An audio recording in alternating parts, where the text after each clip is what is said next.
The following is a conversation with Oliver Anthony, singer-songwriter from Virginia, who first gained worldwide fame with his viral hit, Rich Men North of Richmond. He became a voice for many who are voiceless, with his songs speaking to the struggle of the working class in modern American life. His legal name is Christopher Anthony Lunsford. Oliver Anthony was his grandfather's name.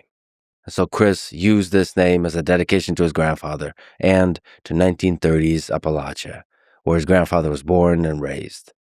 Dirt floors, 7 kids, hard times, as Chris says.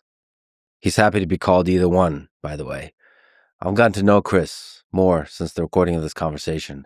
He truly is, as he appears online and in his songs, down to earth, humble, and a good man who deeply feels the pain of the downtrodden. This is a Lex Fridman podcast. To support it, please check out our sponsors in the description. And now, dear friends, here's Christopher Lunsford, or as many of you know him as, Oliver Anthony. So I was texting you last night, sitting at an open mic, listening to a guy perform Great Balls of Fire. Like I told you, he was giving everything he got for like 5 people in the audience plus me. Well, you were there. I'd have been doing it too if you were out there. I'd be like, oh, that's Lex Fridman. No, man. He was this big dude on a keyboard, just everything. Sweaty, long hair. You could tell like he was there in his own little world. I love the courage of that, of just giving it everything. I don't think he wants to be famous. I don't think he wants anything in life except to be there and to play like his heart out. That's why I love open mics. Like some people still aspire to be famous when they play open mics, but some people, maybe they've given up or maybe they never wanted to be famous. They're just there for the pure artistry of it. So, yeah. And you said you started out playing open mics. What? At shitty bars. What was that like? Well, yeah, real quick before I forget too, a great example of a guy who had that same mindset and was able to maintain it really well is this mandolin player named Johnny Stats in West Virginia. To me, he's one of the best. And he's won all these awards and stuff, and he still works for UPS full time. And like he could go out and tour with it, play mandolin for anybody he wanted to. But man, when you meet Johnny, like you can tell he's just got this this joy in him that I don't think he would have if he. But as far as me with the open mics, yeah, it was just. It was a lot of them were embarrassing. There was a couple. I remember there was times where I'd go up and I do like one song. I get like halfway through the next song, and I'd be so nervous by that point. I couldn't remember any of the words. And there's a couple times I remember there was one time in particular that I just walked off halfway through the song, put my guitar in the case, and I just left. I didn't even couldn't even stay in there. Just total freak out. Just embarrassment. And I never drank in bars either. Like I wasn't really a social drinker, so I was just there to try to do the mic. So it was kind of, I was a little out of place anyway. I feel kind of out of place in a bar to start with. So yeah, this is back when you could smoke in bars. There's a whole vibe to it. People smoking and drinking, and yeah, definitely, bombing in a place like that when the audience is like, there's like 5 people and they're bored. Yeah, there was one like that. It was in Matoka. It wasn't that far from where I lived. The place is gone now, but it was about as big as the room we're in here, if that, like the ceiling tiles were yellow from where everybody had smoked in it since the beginning of time. Yeah. But that was my little spot, those little type of spots. You did covers? What'd you play? What was your go-to? Back then it was like, I don't know, Fishing in the Dark, Nitty Gritty Band, or like any of those old Hank Jr. songs, like any of those bar type David Allen Coe, like You Never Call Me By My Name, any of that kind of stuff. And I haven't even played any of those in forever now, but that was any of those ones where you get people singing along and stuff. That's what I'd always try to do, Yeah, that song you performed, Take Me Home, Country Road, and how's that go? West Virginia. Yeah. It's a good song. John Denver was just one of those guys that who knows where he would have went long term if he wouldn't have passed. But it's a fun song that I love. I shouldn't, but I love is what is it? Like, Thank God I'm a Country Boy. I think that's what I liked about John Denver was he was a little bit like, he let himself be a little bit corny in the spirit of like having fun with it. Like, great example, there's this older guy that not a lot of people have heard of named Roy Clark, but my farm's like a mile down the road from Roy Clark's old farm, but he used to be on Hee Haw. I don't know if you ever heard of that old show from like the 60s or whatever, but crazy dude. He could pick any instrument up. Like there's videos on YouTube of him, but he would just sit there and just pick anything up and just rip it to death. But he would always just be real silly about it. He never took himself too seriously, you know. Some people go to the fun place, some people go to the dark place. Yeah. There's country can do both. You more often go to the dark place to the pain. Yeah, well, especially some of the new songs that are coming out, they'll be probably not. I mean, I don't know what they'll be. I don't know. What is country anymore anyway? I don't know that many people who listen to the type of music that I grew up listening to probably listen to country radio anymore anyway. Like, I think there's quite a lot of people who've sort of disowned that space, you know? In commercialized country, you only really get what sells, which and a lot of what sells isn't necessarily what matters. Well, you had that whole experience where they take what you recorded and polish it, quote unquote, try to make it perfect, and in so doing destroy the soul of the thing.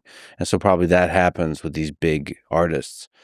They're so famous. It's like a machine. And so what the machine does is it over polishes things. And so the raw like power of the person, the uniqueness of the person, the soul of the person is gone if you do that. Yeah. Well, I think professionalism and like applying the tactics of corporate America to anything that is baseline artistic is not going to end well. They're all individually brilliant, but together this corporate speak comes out. Yeah. Just the soul of the people dissipates. It like disappears. Why are you all pretending that like life is not terrible and beautiful and like you're both scared shitless and excited and this guy's going through a divorce, this person just fell in love, like you're like forgetting the intensity of life with this corporate like 9 to 5 like, hi John, it's great to see you today. Oh, you too, you as well. You as well. But when I look at it, I'm like, why am I whining? I feel like a Bukowski type character because like they're all really nice. They're all good people, but like something is gone when you have this corporate machine. Well, they're there to fill a role contractually, and I think if they bring too many of their human elements into that, then they jeopardize losing their sense of security. And it's all just out of fear. It's out of fear of losing your job. I mean, it's the reason why all the songs say Oliver Anthony and not Christopher Lunsford on them, you know? Like, it's fear of, it's so difficult to, especially now it seems, I mean, who knows? I was never around in the 40s or 50s to work a job. I'm sure they were probably pretty miserable back then. But, you know, they talk about now, like, how difficult it is, like the impossibility of having a single family household or anything else. But like when you find a decent paying job that you can do without it just torturing you every day, that's a pretty important thing now, you know, like, and so it's pretty easy to kind of turn yourself into a robot for 8 or 10 hours a day out of fear of, it's like, you don't want to be yourself too much because maybe part of yourself isn't something that's accepted in this like dystopian nightmare that you go to work at every day. And so you just got to do your best to just not step on any toes or do anything that makes you stand out too much, you know? And now it's like, when you scroll through some of these videos of people like even when I was still working my lame job, it was like, there was this whole big thing of people talking about quiet quitting or something like that, where they were just going to go to work, but not really do anything. But that hurts me so much. That hurts me when you just stop. When you're there, but you're not really there. That makes me so sad. Yeah. So then they wonder, these companies just slowly kind of fall apart and disintegrate because they're so worried about structure. And, you know, like, I mean, God, man, even in America today, our culture has become, because so many big corporations own and manage everything that we live under, like food, agriculture, healthcare, like social media, it's all in corporate structures, that it's almost like a lot of the problems we find ourselves in now with society, I think, are like, it's just because of, it's almost like corporate HR has been implemented into our whole thought process of everything, you know? It's like, I think that's kind of what you're touching on, though. It's like, it's hard to be a human and be a good little corporate employee at the same time. And as our whole society moves more into like becoming basically one big corporation, it's like you don't want to piss the HR lady off, so it's a lot easier for me to just beep boop. We're all sort of we're all turning into robots, you know. And that's I've talked to great engineers about this. Jim Keller is a legendary engineer. Elon Musk is another example. That you need that, I don't know what's a nice term for it, but you need the asshole, because you want to get to the ground truth of things, to the first principle of things. Like, how do we simplify? How do we make it more efficient? How do we move faster? How do we get shit done? And that has no place for this kind of polite speak. And then, other great team members swoop in and like repair the damage that the tornado has done. Do you think that's because I'm not super well versed about all this, so I'm probably dumb to even mention it. But this guy who's been helping me with doing a documentary, he's been following me around since the very first show at August of 23. His background was doing promotional videos for Boeing, like for on their new spacecraft to pitch it to whoever. And so we touched base a little bit on Boeing, and of course they're having a lot of problems now, it sounds like.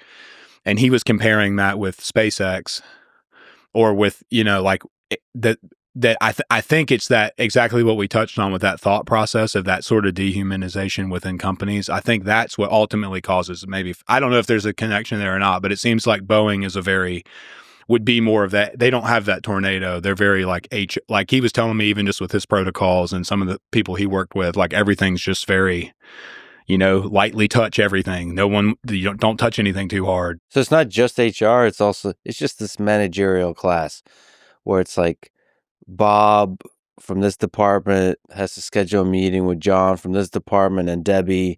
Like, they have to have a meeting 2.5 weeks from now, and then there's paperwork, and that bureaucracy that's created in the managerial class just slows everything down. And one of the things that slowing everything down does is it really demotivates the people that are actually doing the shit. Like the people on the ground, the engineers that are building stuff. It's, again, soul drenching to like be excited, show up, and now you hit this wall of paperwork. Like, you have to wait for John and Debbie, and I forgot the third guy's name that I imagined in my head, to have a meeting. And then you kind of slow down and you disappear in terms of that fire, that passion that's required to create big things. So yeah, because they don't believe, there's a lack of leadership, and if they don't believe in that leadership, then why the hell would they be motivated? I mean, I remember a while back watching a Jocko Willink talk about that when he was in leadership, when he was leading his guys. I think he mentions it in his book, is probably where I remember seeing it, one of his books. And he talks about like how important it was for the people under him in rank to believe in the actions he was giving them, even if he necessarily didn't agree with them himself. It was like it's really hard to take orders and go, and like to have human spirit, and especially in something that's innovative, and not if you're working for a company where you just think everybody's dumb. I mean, I can certainly relate with that. I mean, God, that's all. At my old job, that's all we did was we spent half our day just talking about how dumb we thought everybody was that was above us. It's like, it's easy to fall into that in the corporate world. And so, yeah, the morale gets terrible, and everyone suffers as a result of it, like the people at the top who are implementing all that dysfunction suffer, and the people at the bottom. It's like, it's not good for anybody. I had thought, now that I'm doing this, that I could escape away from that, but that exact same mentality and that dysfunction and that inefficiency, like, I still battle it every day. That's why it takes unique characters to lead the way. Such unique characters are very much needed in the music industry to revolutionize everything, cut through the bureaucracy, the bullshit that ultimately is just a machine that steals money and doesn't get anything done, really. We'll talk about it. By the way, all the love in the world to Jocko. He's great. I've been going through lots of ups and downs in life, lots of low points for myself over the past 3 years, really, but recently especially, and he always texts. in this very high testosterone way of like of like, you good, bro? Just checking in. I mean, he's a good man. He's a good man. He's obviously an inspiration to millions of people, but also just is a good human being himself. So maybe one thing that we felt similarly, I would imagine you way more than me, is just feeling like wow, I have the ability to influence, or the ability to either bring truth or to improve people's lives, or every word that you say sometimes matters so much, and you're just like, man, I'm an idiot. Like I don't yeah, like I don't know, like I would have never guessed. I mean, we were kind of talking about that, but before, about like, I would have never guessed that that this would have turned into all this. But it is a weight that you bear, whether you really even acknowledge it or not. Like, yeah. And I think is like, the songs you've created, they speak to the human condition, to the struggle of everyday working people in a society that has the elites that try to take advantage of those working people. And you're just speaking through your music those truths of how life is. And then that has a huge impact on a lot of people. That's really positive. But then you also get attacked and misrepresented and lied about from different angles. And just the turmoil, the intense chaos of that, it disorients. It disorients me. Like, to be attacked by very large number of people, to be lied about, to be just it because I love people and I have a general optimism about humanity. It just disorients me. Like, it gives me this feeling like I generally, just like you said, think of myself as kind of an idiot, not really knowing what I'm doing. And when a lot of people tell you that you're correct, you don't know what you're doing, you start to like want to hide. You want to hide from the world, hide from yourself. And then there's also just the chemistry of the brain. It's like you shake up the brain a little bit, it starts getting weird. And so it can get on many fronts, it can get real lonely. When you're getting attacked, when you're kind of fucking things up in many ways, it can get lonely. Yeah, so so you get a text from Jocko, like, you good? Yeah. Yeah. And then I have good friends. Like Andrew Huberman's been great. Rogan's been great. Well, Lex, however many years ago, was in a different place in society than Lex is now. And so it's like every conversation you have, or every relationship you have, is inherently different, even if you aren't any different. Friends that you had from before, maybe, or even just new people you meet, your interactions with them are going to be a lot different than if this wasn't a thing. And so it's like that can be tricky too. When you've spent your whole life, from the time you're 3 years old and you're starting to play with other kids and like developmentally learning like how to share and how to interact, and you're playing, you're playing on the playground with kids and learning how to like set rules and boundaries and how to like basically fit into society. And like, so you have this whole learning pattern up until whatever point in time when success happens. And then it's like all that shifts pretty dramatically all, in a relatively short period of time. And so like, how do you think like managing your previous friendships, or your how has that been tricky for you, or like, how Yeah, does that? it's been tough. I value deep, close, long-term friendships. And yeah, but I mean, I have amazing friends, but they certainly do treat me a little different. They bust my balls noticeably less. Yeah. And Like, you need that sometimes. I not sometimes, all the time. First of all, it's how dudes show love, is making fun of each other. At least my friends. Yeah. Like, Yeah. when you watch, man, I'm gonna get in trouble. But when you watch like women interact, they're often like really positive towards each other. Like, oh, you look great. This, like, yeah.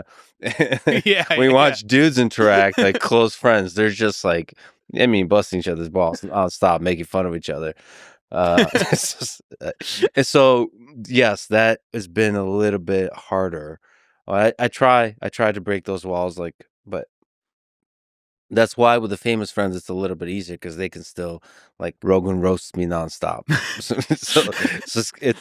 And it just feels good. I just sit there and get made fun of, and it's great.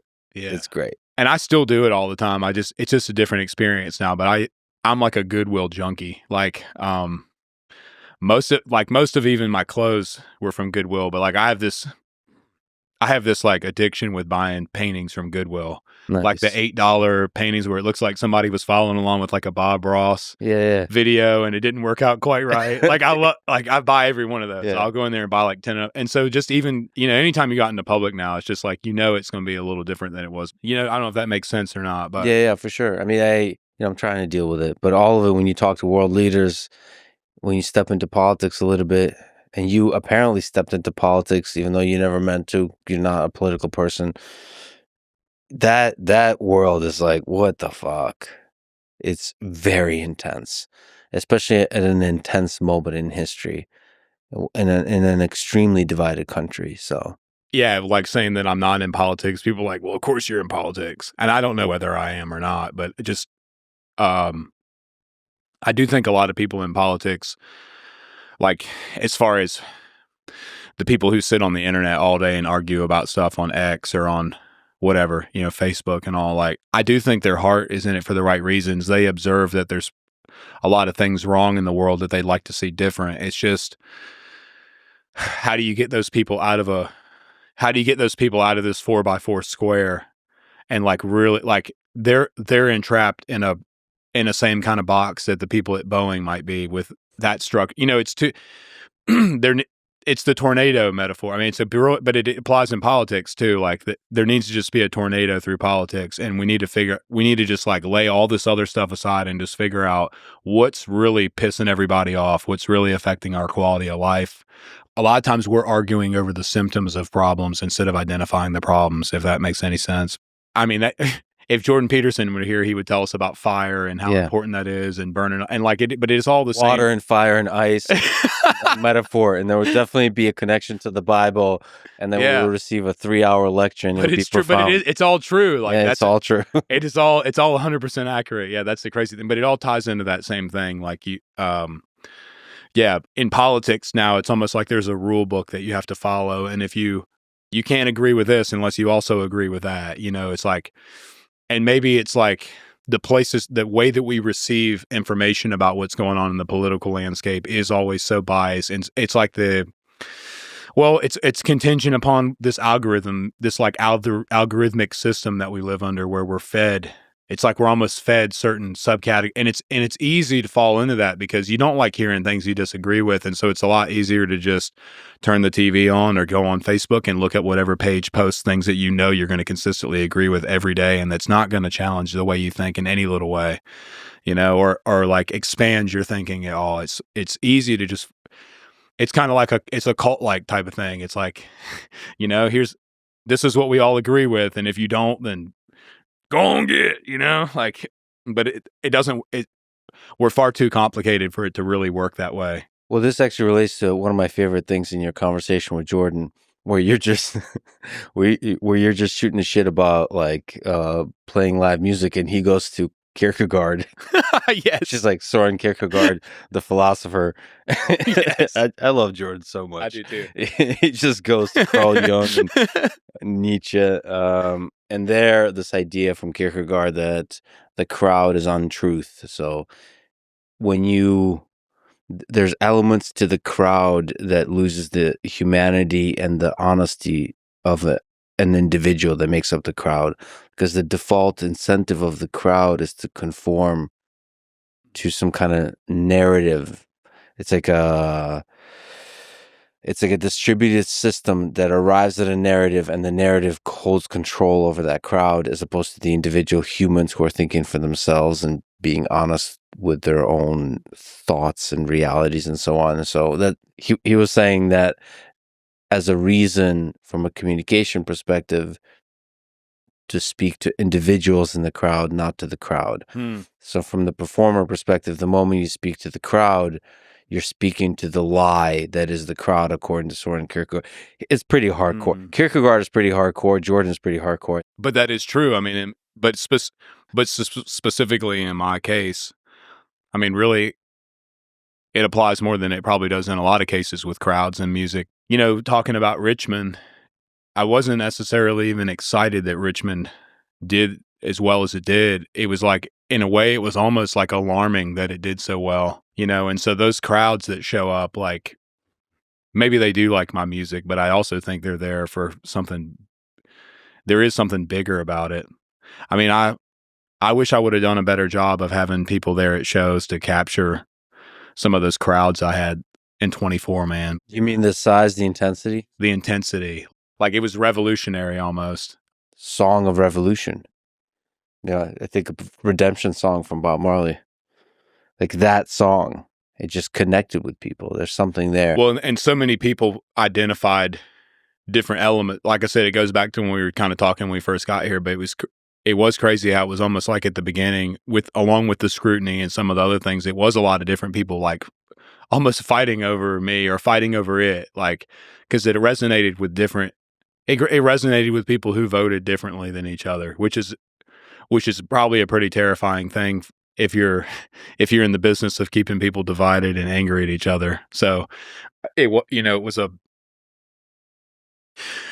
one of the only times that I can think where there was that much of a sense of unity among people who otherwise wouldn't. I mean, I think about 9/11 when I was a kid. I was in 4th grade, but God, man, people were just like, people just put everything aside there for a little while, and it was kind of like there's bigger problems that just aren't in our face, and if they're in your face for a second or two, you realize, like,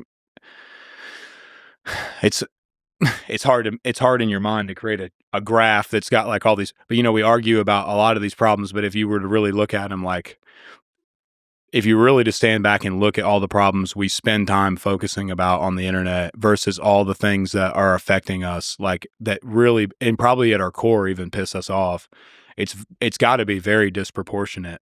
And like, the reason it got the reaction it did is because we all, like, no matter what it is that we're upset about or what we think needs to be different in the world or our opinions of things or how we're raised or what our parents taught us, it's like, I think we all feel a little bit out of control in this new society. We all feel like we probably all feel like we're falling into this kind of like corporate power structure where we all are just robots. We're not allowed to be ourselves and be human almost, And there was enough people feeling that. I mean, people on the left feeling like the people in power are fucking over the working class. People on the right feeling the exact same with different words assigned to it. The deep state, fucking over middle America. Yeah. Whatever the narratives are. And they're just, when enough of that is happening, again, with the corporate polite speak, there's something about politeness that's really dangerous. I feel like there was a lot of politeness in the Soviet Union. Yeah, great example. Yeah. Underneath that, it's like Chernobyl, which is this nuclear power plant that melted down. I feel like the bureaucracy needs politeness and civility and paperwork to function. Mm-hmm. And then atrocities can happen underneath that. Mm-hmm. So people in power with a smile on their face can just do horrific things. Mm-hmm. And then give propaganda that, look, it's rainbows and sunshine and unicorns. Yeah. So people that are rude, I mean, I'm starting to awaken to this a little bit. Like, you need a little, like Tom Waits says, I like my town with a little drop of poison. You need some poison, some swearing, some meanness, some bullshit, some like intensity to shake up a system, because when it sort of converges towards this polite bureaucracy, the atrocities can happen and hidden away. And what's probably the most terrifying to me is that politeness is just theatrical, whereas it emulates the respect that we would normally give each other in society if we were healthy and functional. What was the process of writing that song? I mean, it really spoke to the pain of and anger of millions of people. So there's magic there. Yeah. Was well, how many edits? How many like lines did you write? Were there any lines that you were like tormented by, haunted by, come back, should I do it this way or that? Do you have I don't know, can you pull TikTok up on this? So if you go to my page, so if you go There's down, some chickens. go down pre-Richmond. You can see the original version of Richmond where I put it up. This is so cool to see the evolution. There it is. Okay, so that's if you play that, that's I have too many unfinished songs. Yeah, play that. Click that and play it. I've been selling my soul. 724. Oh wow. For bullshit play, so I can sit out here, waste my life away, drag back home to drink my troubles. And if you read through this, it's so funny. Everybody's like, "You're about to blow up," but that's the world's gotten to people like me. That's all I had. Like you. So I had just that. You should probably finish this one. Might be real popular. That's a post from a few days later. That was in July. Fuck. That's so inspiring. So man. that's what I had. That's so inspiring. That's what, like a couple of weeks before you posted the final version. That's all I had. That's all I had written at that point. Like that in my mind. That's the inspiration for the song, was that little bit, and I wrote that just because I was on job sites all day, and going into like all these just terrible places to work, like dealing with different contractors and stuff. You were talking about wanting to go and talk to blue collar people and all. It's like, that's what I did for work basically for 8 years, was build long-term relationships with people in blue collar. I was in the industrial space. So I'd talk to 20 different people a day, when you sit in a job site trailer and talk to a group of dudes, like, and you're not there with some news camera, you're just there as like a random dude. Like, you hear so much about what really goes on behind the scenes of the structure of what builds this country and keeps it going. And I think that's probably what it was. It was just it was how I felt, but also how I guess a lot of other, like, it was just, I don't know, it just seemed like the truth. So you jotted down even to the details, like in a notebook, like those words? No, it's always just on my phone. I would just keep recording like, so if you were to go back to TikTok, like, and look at any of those original videos, so like the songs that ended up charting, let's say, like the ones that were on there that charted with Richmond, like this, I've Got to Get Sober. So literally, that's a good song. Yeah. So literally what I did was, this video I took at my property. This is my carport where my camper was. Mm-hmm. And, I took this video. I went to some sketchy virus-ridden MP3 to WAV file, or MP4 to WAV file transfer thing. I would rip the audio off of this video, put this on TikTok, and then put that on DistroKid, and that was the song. But basically, like, this would have been the first time I played I've Got to Get Sober all the way through. Like, I would just keep writing it and working on it, writing it and record myself, and maybe I would record myself 30 times over the period of like 2 months. You know what I mean? Oh, but it's, when you say writing, you mean in your head, not actually typed out or written anywhere. Right. It was just video. Like, it was mostly just video. Over and over, just videos. I'm just trying to figure out how to make it. Yeah. But that's what all these are, like, the audio file from all these videos is what ended up on Spotify and all that. You know what I mean? Like, it's cool to see these videos before you blew up. So this is a good song. You're playing I've Got. So what is this at the end? Yeah. These were all. Don't sell your soul, brother. This is the best music I've heard in a long time. That's a comment before you blew up. Yeah. Yeah, I think I had about 10,000 followers or something. What a fucking song. That's a good one. And you gotta think, like, this was, like, that was when I quit drinking, you know what I mean? Like, so that. But the troubles and the sin of the world that we're in knock me back off my feet. So that's coming from your heart right there. And just imagine the thousands of people you helped with that. Know how it's gonna go. Yeah. But it ain't gonna happen tonight. So pour 'em down strong till I drown.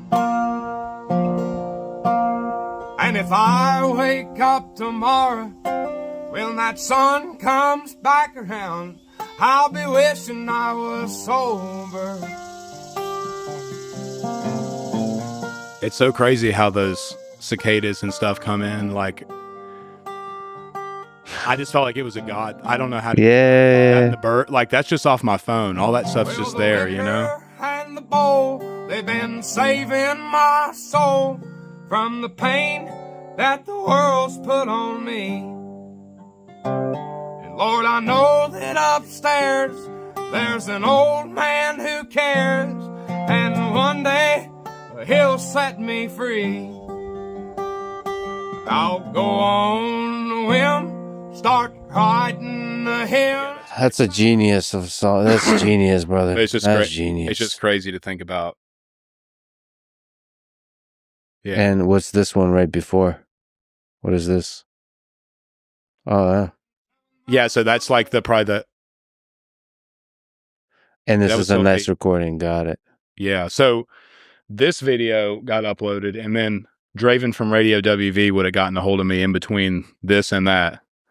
He watched this and was like, dude, he said, we got to record that one. And that, like I said, I didn't have it all. I just had whatever was in that video is all I had written. It was, I think it was just the chorus and the first verse. Draven saw that video And said, we got to do this one. reach out to me to record. And he's like, no, we got to do that one. And I was like, dude, that's all I got. Tell me about that guy, Draven.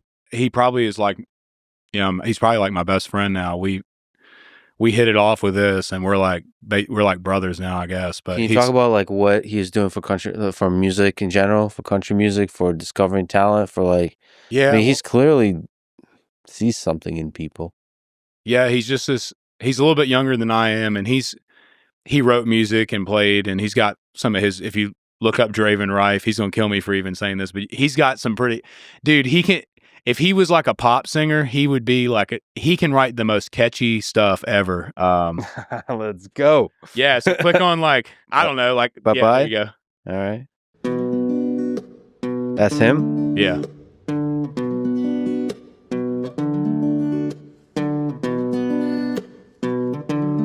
Where's this from? 5 years ago.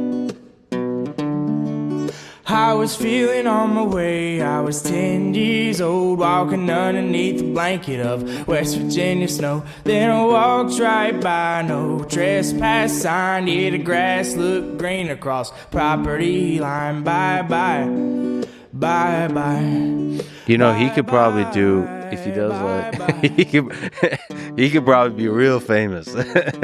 Well, he's got a certain look. That dude will sit there and he'll just like, we'll just be sitting there at like 2 a.m. and he'll just all of a sudden do this little thing. And he's got like the most amazing first part of this like song, or we just started to co-write together like in the last few months. So I'm really excited for that. But if you go to this is really funny too. I'm sorry, Draven. I love you, man. So go to videos and go to oldest first. This is what's so awesome about Draven. He was originally working for this lady who was trying to develop different types of hair care products, but he thought the market was too saturated. So he was going to get into beard oil. So he created Radio WV as like a fake plug page for his Burly Boy beard brand he was working with. So like click, like if you look at like that very first video, it's like it's got all his beard products. And if you look, there's multiple ones like that. Yeah. So he started it just to do this beard thing with, and then like I don't know, he just kind of felt called to like keep going with it, and it just sort of naturally progressed from there. That too is inspiring. Like you start out one way and then you discover something real special. I mean, he's got an eye for how to bring out, I don't know what it is, like both the audio side and the video side, how to bring out the best in person. He says he just wants it to sound like the way he likes hearing it, which kind of makes sense, you know? Like it's kind of in the same way talking about when we were talking about setting the cameras up, and a professional would tell you needed 3 lights. And you're like, well, I think it would work with he's just kind of like, well, it'll just work like this. And do it in a way where he likes it. Yeah, just do it for yourself. He does it because he loves it. And you can see, it shows, you know? Yeah, you can see it in there. And there's some good talent. Like you were showing me this new lady, Gabriel. Yeah, she's got it. But not a lot of people would record her doing that song. But he's like, I don't know, it just was different. I just thought people ought to hear it. But it was a blessing that he came along when he did. It was like, it really changed both of our lives. We got to talk about that. So you posted the song Richmond, North of Richmond on August 8th, 2023. I remember I was at work that day when it went up. Yeah. So it blew the fuck up, straight to number 1 on the charts, tens of millions of views and listens. And a few days later, on August 17th, you made a post that I thought was pretty gangster. It was beautiful and gangster. So one of the things you said is, it's been difficult as I browse through the 50,000 plus messages and emails I've received in the last week. The stories that have been shared paint a brutally honest picture. Suicide, addiction, unemployment, anxiety, depression, hopelessness, and the list goes on. And then you went on to write, people in the music industry give me blank stares when I brush off $8 million offers. I don't want 6 tour buses, 15 tractor trailers, and a jet. I don't want to play stadium shows. I don't want to be in the spotlight. I wrote the music I wrote because I was suffering with mental health and depression. These songs have connected with millions of people on such a deep level because they've been sung by someone feeling the words in the very moment they were being sung. No editing, no agent, no bullshit. Just some idiot and his guitar. The style of music that we should have never gotten away from in the first place. So, huge props for that, for walking away from lucrative multi-million-dollar record deals. And I'm sure the money that was just coming your way. Huge props. Moments happen where, the world tests you, and integrity is what you do in those moments. So huge props for that. What was your philosophy? What was your thinking behind that? It was all those messages I got. I mean, you can see it in the comment sections of a lot of the videos after everything happened, but people just felt this spark, like, wow, like maybe we actually have a chance to, maybe we actually do have some kind of power, like those people put that song there, nobody else, and gave me the opportunity to make, even without signing anything, I was still able to make millions of dollars and have financial freedom. And I just felt like, if I was going to do anything like that I'd be betraying, I would be taking those people and almost betraying them somehow, I hate the big machine just like everybody else. And the last thing I'd want to do is ever support it or be a part of it. I want to watch it crash and burn, See, this is the really important thing, is whether it was betrayal or not, we'll never know. But you felt that it was, and to have the integrity to walk away from the bag of money when you felt that way, that's fucking epic. It was also, you got to think, a couple months before this, of course I had a wife and kids that I loved, and I had a lot of really important things to live for, but I didn't have a whole lot to lose. None of this was even really real. I didn't care about that. I didn't care to lose this just as quick as I got it. This didn't mean anything to me. It just meant something to me that that I could do something for, it's even if I'm not smart enough to figure out how to fix some of my own problems in my life, the fact that I felt like I could help fix somebody else's, that meant a hell of a lot more to me than that's what I didn't want to lose. I didn't want to lose those people's trust or feel, you know what I mean? Yeah. And so I've just tried to make every decision around as best as I can, what I think the right thing is to do. And who knows what the hell the right thing is to do, but I just try to follow, we all have that little voice in us like that.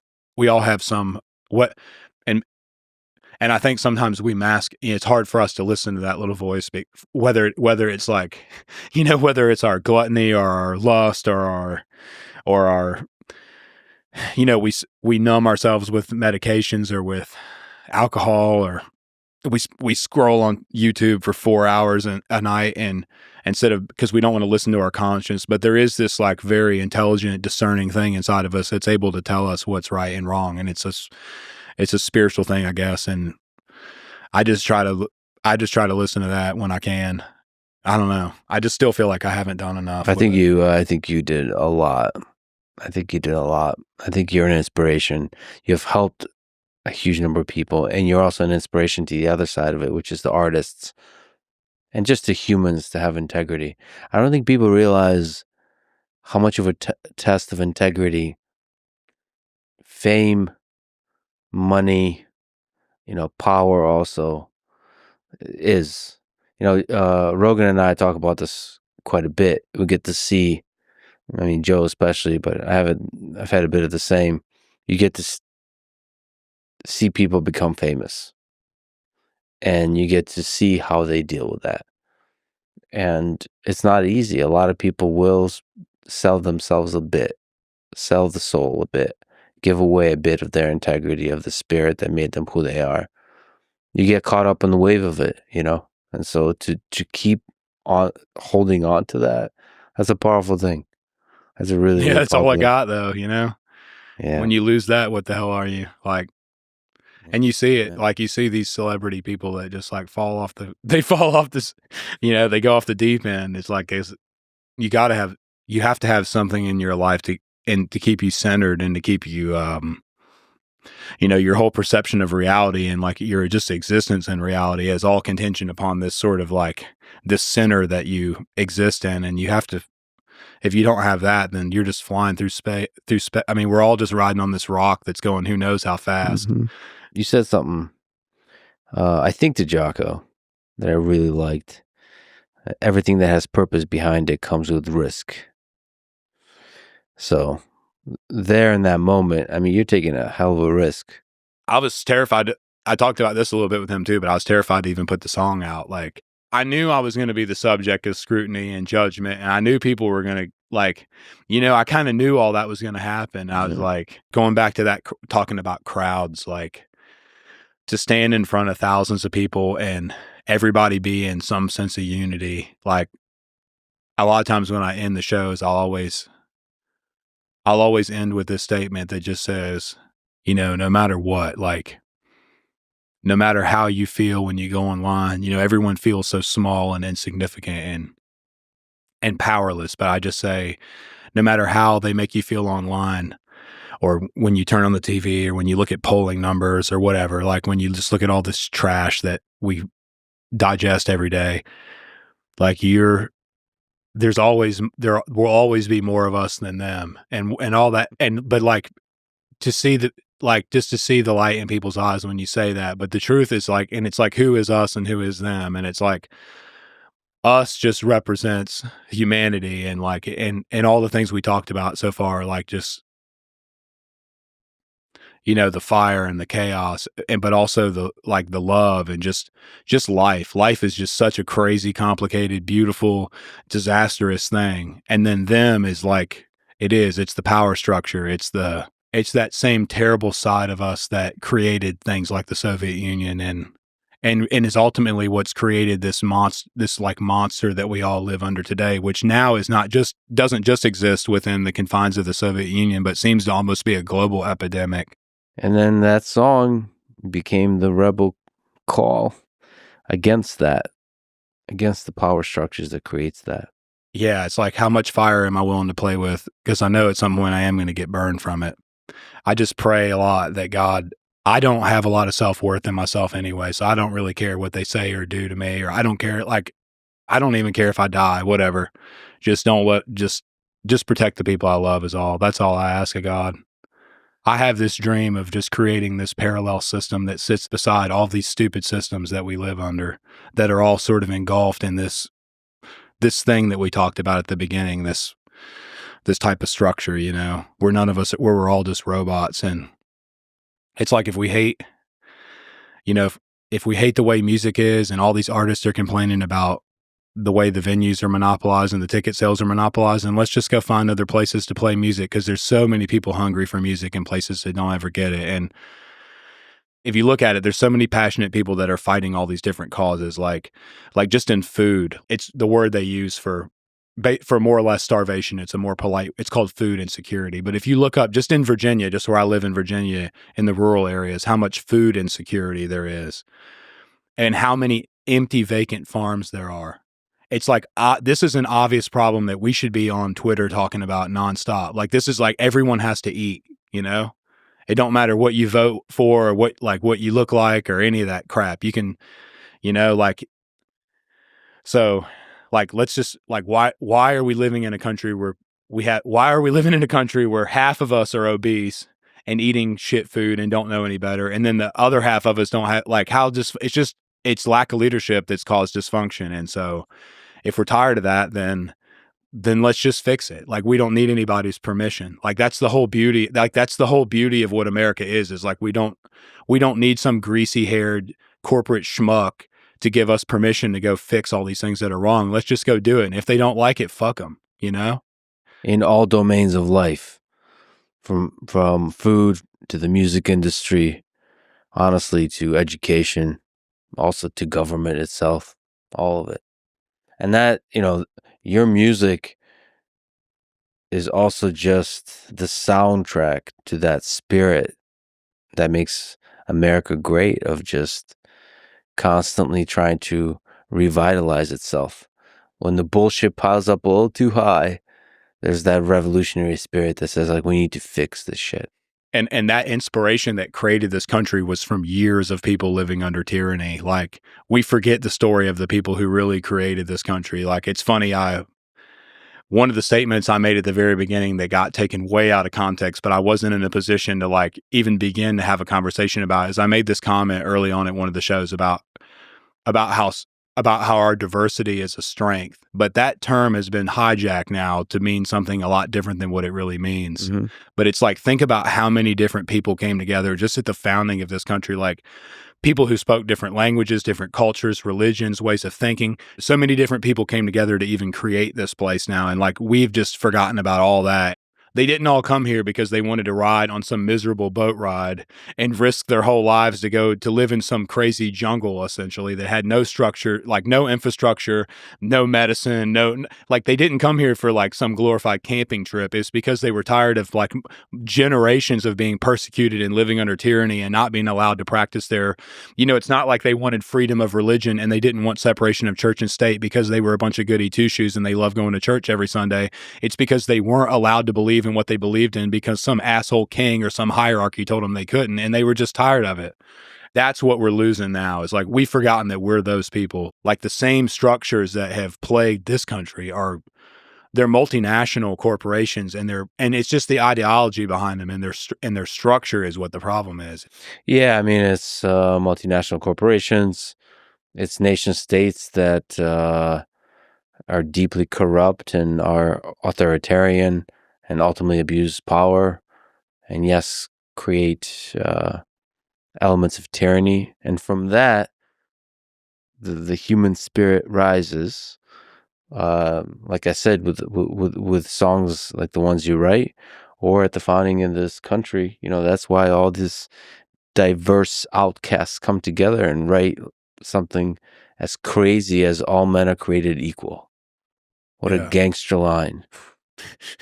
Like, that's not an easy thing. We take a lot of that stuff for granted now, but that's not an easy thing to come up with.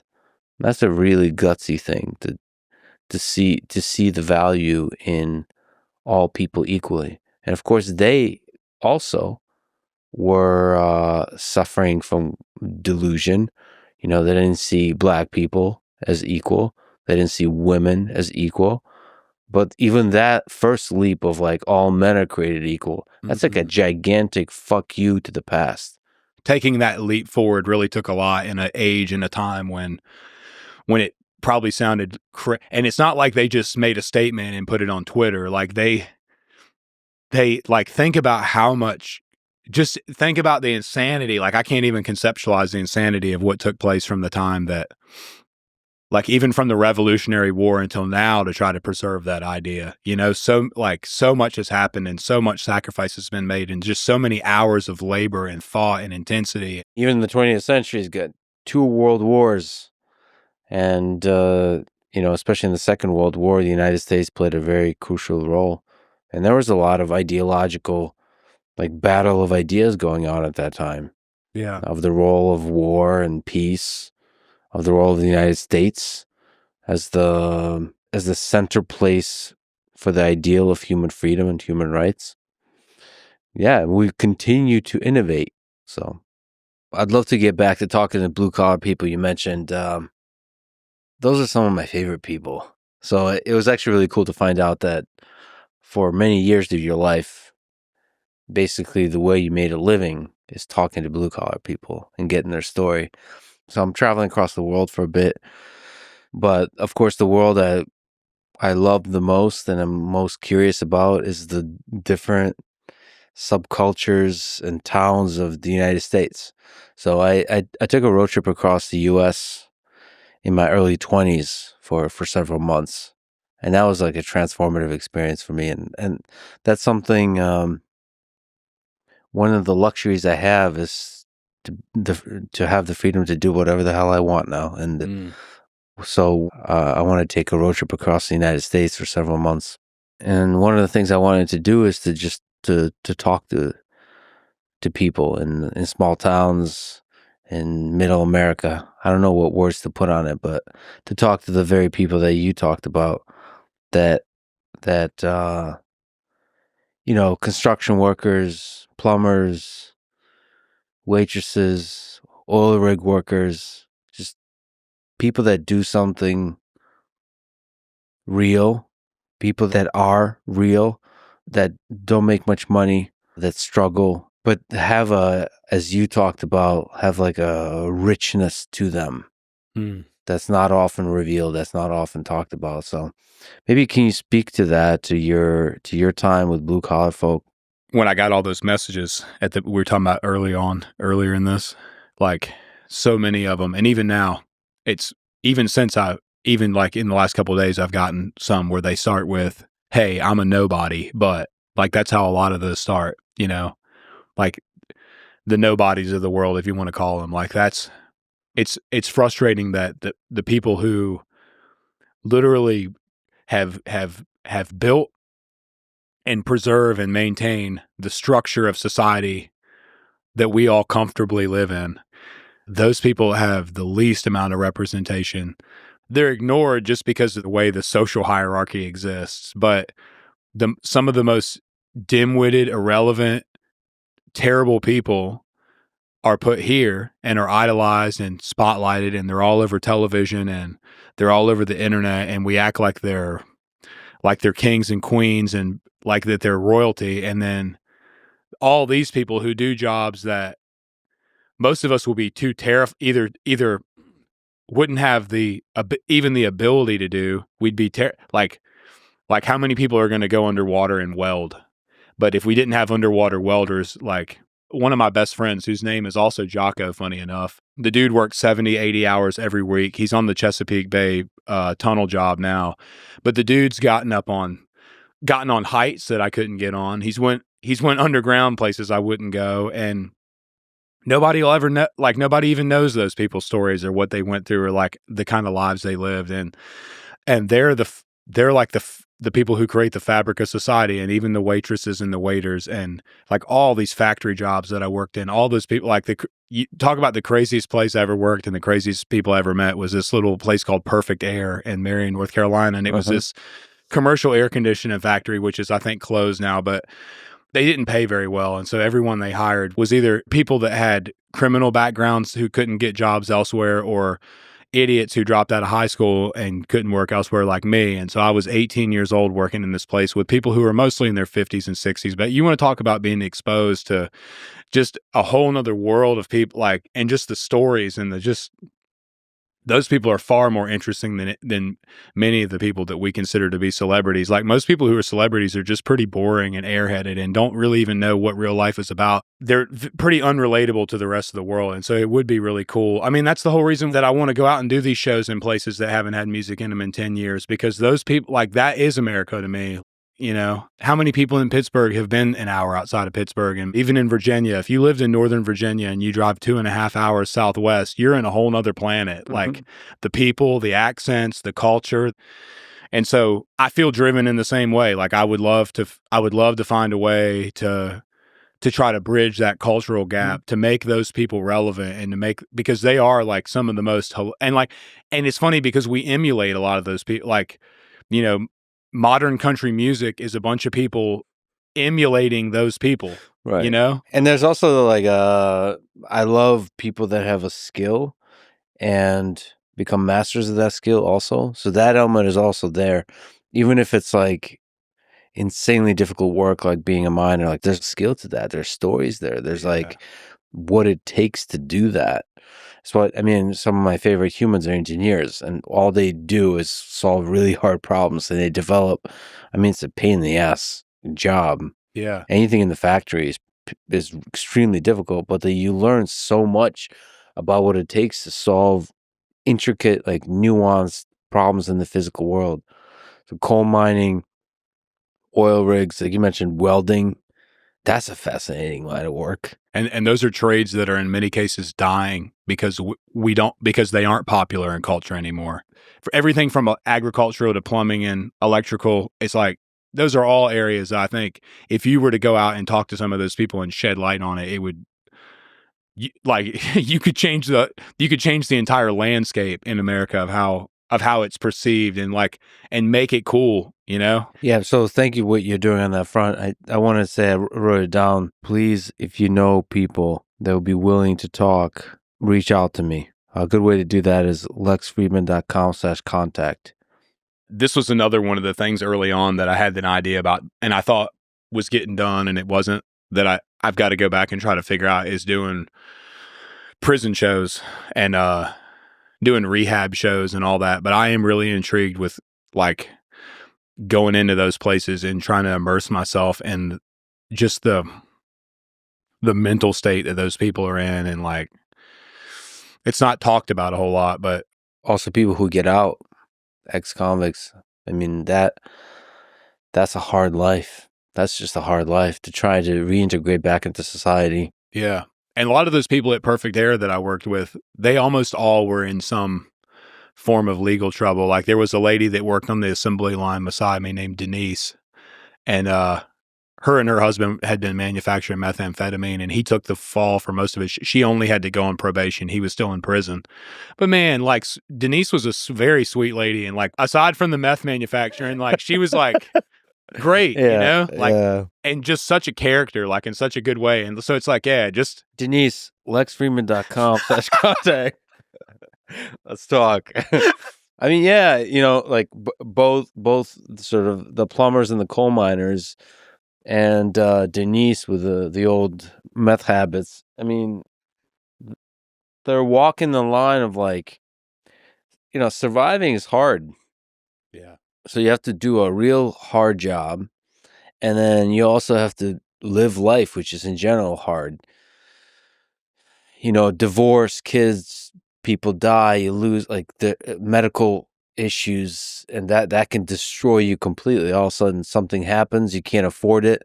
The insurance system destroys people, all of that.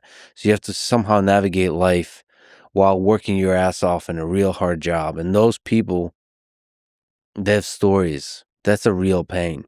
And from that pain, from that anger, that's where Richmond, north of Richmond, that you could just feel their pain come through with that song and with your other work. So that, like, there is a landscape of suffering. Yeah, it doesn't have to be that. We don't all have to be that decentralized either. Like if there is that much commonality among people, which I do believe there is, like just innately in suffering and yeah, like there's a guy in West Virginia that I talked to that he's got a piece of property beside of mine that he was interested in selling, but the reason he's got this dream of opening like putting some cabins there and renting them out for people to come Airbnb. He works at Lowe's full time, but his son's like 19 and has got this heart surgery he's got to have. And so he's trying to sell the place for that. And just that guy and all you'd ever see him as is the guy that works at Lowe's, like pulling lumber or whatever. But he's got this very insanely complex life he's trying to manage. He doesn't want to lose his son. Like he's just going to sell everything. And like at one point in time, maybe the church served that role of like when people really fell off track and they didn't have a support system and they were like on this tiny boat out in the ocean, they figured out some kind of way to rally. In my mind, that's like the dream of all this. If I die and there's any like legacy left or anything done, it's like finding a way to take all the people that fill that role and organizing them and empowering them and protecting them, it's rebuilding the community, but in a real way, not in like this fairy tale bullshit. Everybody's going to love each other and we're all just going to be one big happy family. Like everybody's still going to get mad and hate each other in certain ways. And that's good. Like we need those tornadoes. Like you said, we need people pissed off and angry, and we need people to feel like they can be angry and open about things that are wrong. Like people should be able to speak their mind, and we shouldn't all just kiss each other's ass, and we shouldn't all just pretend to be overly polite and say, "Hey, Debbie, you have a good weekend." Like you said, like we need all this controversy and this turmoil, and like we need the hell of what that side that the internet brings out in people, but it just needs to be in real life, and it needs to be in a way where we're all like, we all are at least chasing the same common goal, which is probably that we don't want to starve and we want to have decent health, and we want to be able to like provide a decent life for our kids, or at least we just don't, we just want to live a decent life. Like, I think somehow that fixes what you describe, like the people who fall in despair and are isolated. And it's a terrifying world to live in. It's that principle. Again, I need a phone a friend thing where we can just keep calling Jordan for all these things. But like he explains, there's this principle in the Bible about those who, about it, the more you have, the more you'll receive, and the less you have, the less you'll receive, kind of a thing. And it's just a universal law in society where it seems like the lower you get to the bottom, it's almost like the more like the less resources you have available, and the less friends you have, and it's like you just the further you go snowballs into where it's like people just hit rock bottom, and then what? It's like when you get out of prison, what are you supposed to do? Or when you're a veteran with mental health, like what are you supposed to do? Like, in my mind, that's what the church is supposed to be there for, is like, but obviously it doesn't fill that role anymore. To some people, at least religion does a little bit. It gives, it's at least a foundation of community, a foundation of hope for people and when they're really struggling. Yeah. You got thousands of messages, like you talked about, from people. You gotten to talk to thousands of people about their pain. Through your work, through your music, you've been an inspiration to those people to find a way out of the pain. Can you tell the full story of your own lowest point? Before all of this, before the music, before you blew up, can you take me through the story of the depression, the drinking, and just the roughest times in your life? Sometimes it's not even, it's funny, but it's almost not even where you're at in life. It's where you perceive yourself at in life and what your goals are moving forward. And I think like, I dropped out of high school at 17, basically ran away from home. I have always had this authority problem. And so I just didn't want to listen to my parents. I didn't want to go to college. I just wanted to go move into the mountains. I was running away from responsibility, I guess, is what I was doing, And so got this girl pregnant, had my first kid when I was 18 or just about to turn 19. And like I said, I'm working in an air conditioning factory with a bunch of convicted felons. And so from there, everything was just reactionary. I never really had a plan. I would jump from job to job, just like most everybody else. I don't know. I just got to a point where I guess I just quit believing in myself. And I knew that I wasn't filling my purpose, and I wasn't being the best version of myself I could be. And so the alternative to like facing yourself in the mirror and accepting that I'm not a shitty person, I've just let myself fall. It's like, it's so hard to accept when you've had that fall that it's just easier to just to get drunk and, just do the bare minimum you can to keep everything sort of kind of moving along. But you don't really care if you live or die. You don't really care about much anything. Like your whole, I don't know. Life is just so beautiful when you're a child. It's so imaginative and exploratory, and you're learning all these things, and you just can't wait to be an adult because you're just going to go out and do all these incredible, and then you face the reality of it.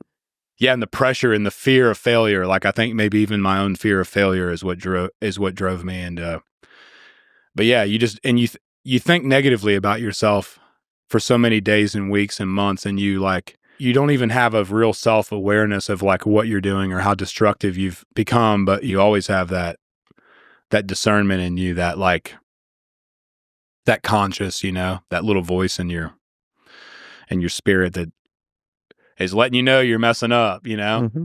I was almost like I was wrestling with myself, And so I don't know. I just got to a point where it's just like,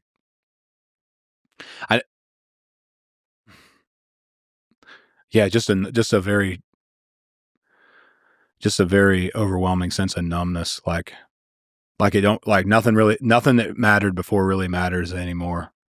Like, I guess that's probably, to me, the definition of depression is when all the things you love and care about are just meaningless, and you really can't find meaning or purpose or excitement in anything, you know? Like I think, especially with men that commit suicide, it's a prolonged period of that. It's not like they just wake up one day and they have a bad day and they kill themselves. It's like you self-reflect negatively about yourself and your life, and you don't do the things that you're supposed to do every day for a long enough period of time. And it's like, pretty soon you've built this whole mountain of mismanaged, neglected stuff, for lack of a better word, like this mountain that you have to climb back up in order to fix all these things that you should have been doing all along. And then on the other side of it, it's like, well, I could just die. Like, that seems a lot, like, it's almost like, I think from a man's perspective, maybe the friends that I've had that I've lost, it seems like a lot of times you think you'd never see it coming, you know? Like, I don't know, maybe that's a general thing with, it seems like a lot of times men mask that better and you don't pick up on it as much. But I think it's like you just dig yourself into a point to where it's like you have a mountain of responsibility in front of you that you haven't faced, that you don't know how to face, and you haven't been able to do so for a long time. But there's this really easy detour, and it's just, you know, putting your big toe on the trigger. And it's like, which one of those are, I don't know, like, they both seem, but at that point, your perception of reality is so distorted that, like, you don't, all the things that would normally compel you to move along, like your, like, love and joy and like your drive, you know, your drive to be that, none of that really, it's not there for you to even contemplate, if that makes sense. It's like that part's, it is almost like, at least for a little while, invisible, and all you see is fear and responsibility, and just this, like I said, I just envision it like a mountain that you don't really know if you're even able to climb. And then the other option is just, so I think that's probably where a lot of people go. And that's probably where I was just like, you know. Yeah, I mean, it's not just responsibilities, the immensity of it, the mountain.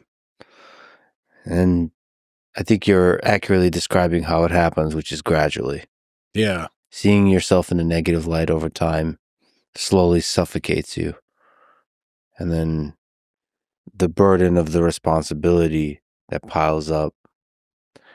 And unfortunately, of course, one of the ways out is to pull the trigger. And the other way out is the Jordan Peterson, back to Jordan, sort of one gradual step at a time, like make your bed. Mm-hmm.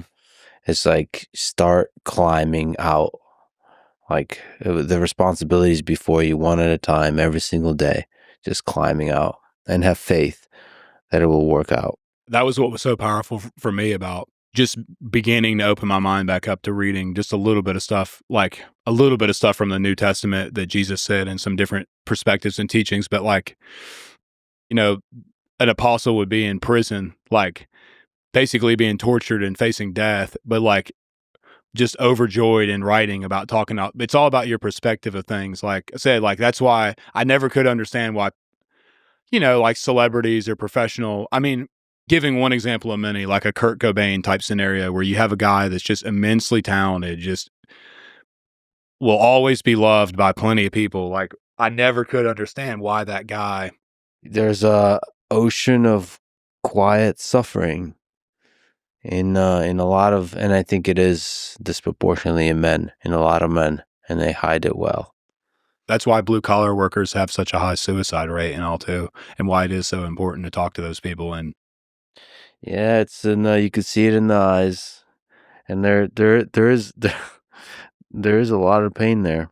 Without trying to open up too many doors, I think that's probably the best way I would describe it, is just a series of really There's a series of negligent decisions and also just misperceptions, like I think this was an Andrew Huberman thing where he talks about medications and how it's a lot more likely for somebody to keep their dog on their medication schedule, but not themselves. You love your dog and your dog like is just this great little thing. And you don't see the flaws and the faults and the sin and the disgust in your dog that you do yourself.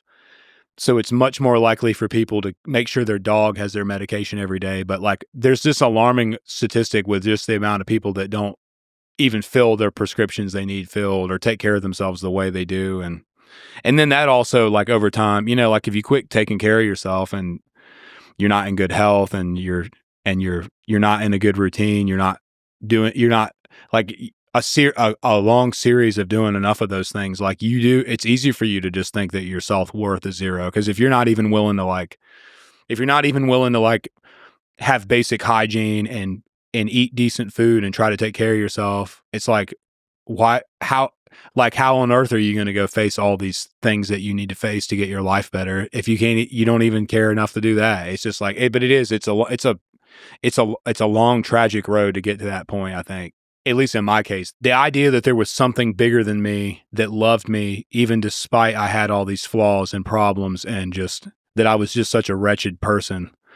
That's what, at least in my situation, that's what I think helped put, more than anything. Like I said, that's certainly where the motivation to quit once I quit the drinking, it helped a lot because I was able to, even though it was difficult, I was able to actually be honest with myself and reflect on a lot of things that were, and you got to think, like I said, we watched it was like of course, in my case, it was a little unfair of an example because within a month, all this stuff had happened like after I quit. But, I see it in my friends that have quit and have tried to turn things around. And it's like, it is the most beautiful thing in the world to see somebody like come to life again after being in one of those. You're able to like sort of like escape this shell of all those terrible things. And even if you are still in a bad position and you got 30 grand worth of credit card debt and you're working some shit job and your car doesn't start half the time and like, your girlfriend left you for some other dude and like, don't matter what it is. Like if at least that little glimmer of hope, that like that faith that there is a chance it's something greater, like that'll push people. You can push a mountain aside with that, like you can do anything with that. And I think it's also good. I think it is important to have a good support structure. Like when you get to that point, I don't think anybody should have to face that stuff by themselves. And there's plenty of other people out there that are in the same position. And I think that's why it's so important for us to try to get reconnected on a personal level and not just through digital communication, because like all we see of each other online is the good stuff. Yeah. Very rarely are people posting on Facebook talking about, how could you even, it's like all you see is the best of people, but I don't think we realize that we're all going through a lot of the same things anyway, the low points and stuff.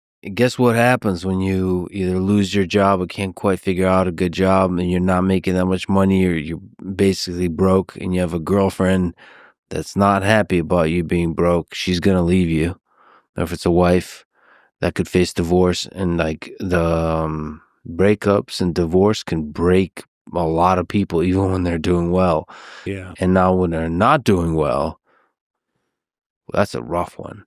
And that basically your support system for a lot of people is the relationship, is the wife and and so like that's taking the support system from underneath you. And I've had good friends of mine I've seen get in destructive relationships, and like they'll start to date a girl, and then like within a year they're just like a shell of what they were. Because sometimes I do think you have to be careful with like your self-validation and the way you perceive yourself, and making sure that it's you giving yourself that and not somebody else. Because I do think too, it's like, yeah, like how are you supposed to, if you can't even keep a woman around to love you right, like how are you supposed to love yourself? It's easy to think about that. Like I've seen a lot of men get wrecked in bad relationships and stuff too. It's tough, Yeah, ultimately I think, maybe dark to say, but there is a base layer at which we're alone in this world.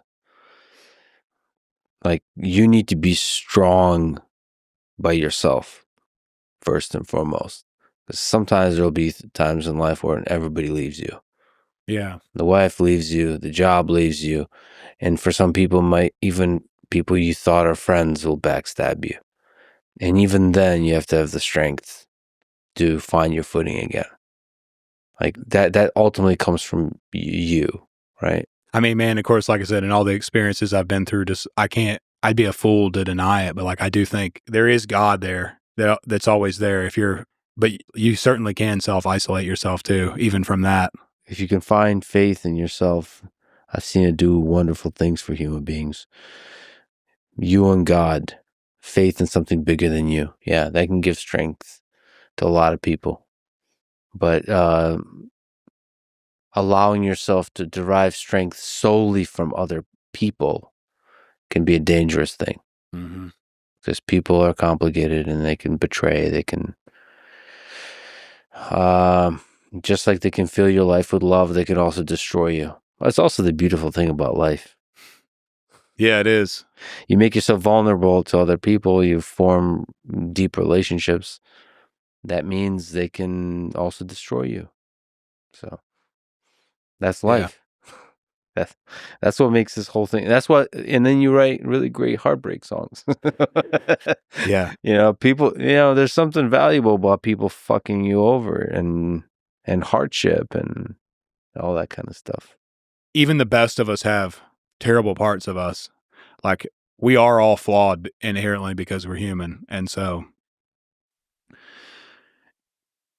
there'll never be another Garden of Eden on earth, like figuratively, where we all just live harmoniously and everything's great and happy and wonderful. But it's those basic principles that you talk about, like love and those relationships and those connections that we have that make it all. Because to think about it, I mean, like in a lot of cases, it's like, that's the position you get in when you get so depressed and you get so low. It's like, what's the point in even doing all this? Like, it is just, for anyone, it's just so crazy, overly complicated and exhausting to live, isn't it? Like, even in this modern society where we have all these wonderful little conveniences and we can just have food delivered right to our door if we want and all this kind of crap, it's like people are still like more depressed now than they've ever been, and like all the mental anxiety and all the mental health stuff is just probably just as prevalent as it's ever been. It's people talk about money not making you happy, and it's like easy when you're it's easy when you're broke to think, man, if I had some money, and of course, financial freedom is what you're really looking for, not like an abundance of wealth. But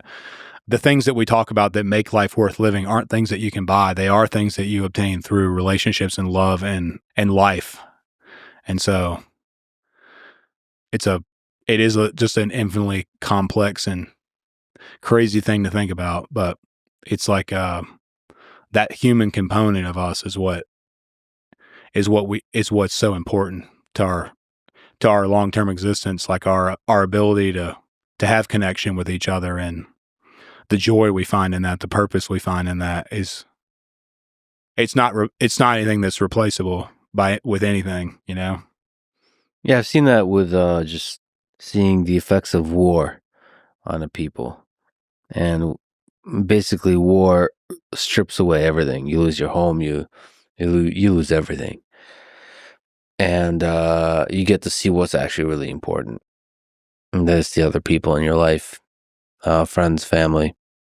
It's almost cliche to say, but it's the people you love in your life that make up the essence of what makes life worth living. It's not the homes, the material possessions, even the job and whatever else. It's the humans. So yeah, it's important to remember. A lot of us, especially in the United States under a capitalist system, are chasing money. Yeah, it's important, like, to remember what you're doing it all for. I gotta talk to you about your writing process. You've written just a bunch of really incredible songs. You say you're not a good musician, which is hilarious. Dude, I have like zero self-confidence about any of it. I mean, just about anything, but when I say that, I'm not being funny. Like, I'm like, you get nervous when you like get on stage. Oh yeah. Yeah, like I can think about shows coming up and my hands will sweat thinking about them. Yeah, you told me that you like haven't really played the songs for like a couple months, like old songs since September. Yeah. since September.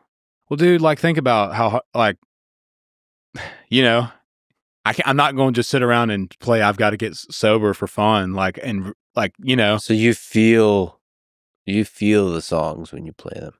Yeah. Yeah, man, that's rough. That's rough. A lot of musicians talk about that kind of thing though, right? Like about this, I don't know. I've heard about that with people, like about hating to play songs because of that side of it. But Oh yeah, I've become close friends with Dan Reynolds, who's the lead singer for Imagine Dragons. yeah, And he says every time he performs a song, I mean, he has songs that have depression in them and all that kind of stuff. And he says like the only real way to do it is to feel it.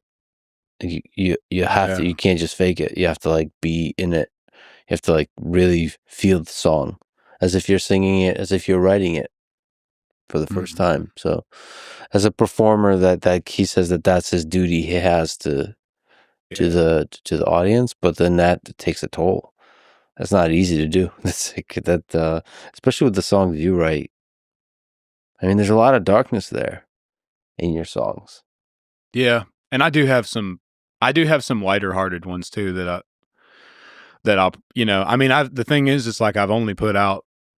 I'm a little funny about like really like, God, I don't know how many songs I have written that I will probably never do anything with.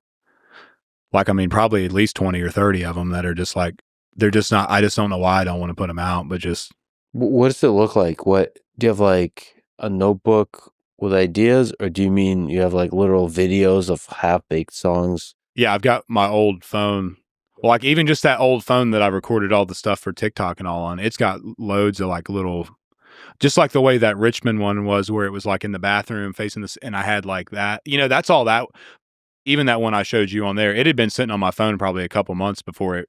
That's why I said I have too many unfinished songs. It's exactly what I meant. I've got all these little snippets of things like a little blip here or there. But the writing process is, well, it's a lot different than I thought most people write because like there's a lot of people that do these writing rooms and stuff and they'll have, or, you know, these co-writes where they'll have people sit down and they like sit on the couch and smoke a joint and they're like, all right, let's write this song. And they just like start plugging away. And to me, that's like, I can't do that. I have to just, it's like almost it's like a lot of times the songs come when I'm not prepared for them. You like to be alone. Well, alone in my head, I could be I could be anywhere in it. Right. You know, some of them I'll just be in the shower and they'll just like, and I'm like because the thing is like, it's a certain part of your brain, I guess, that creates that stuff or picks it up or does whatever, but they come and they go just as quick as they come. It's like when you wake up, it's exactly like when you wake up, you've had this crazy vivid dream in your head and you wake up and it's all right there. And then you stop thinking about it for like half a second and then it all goes away and you'll never remember it again. You know, like you can't remember your dreams like that. It's exactly like that. It's like, it'll be there.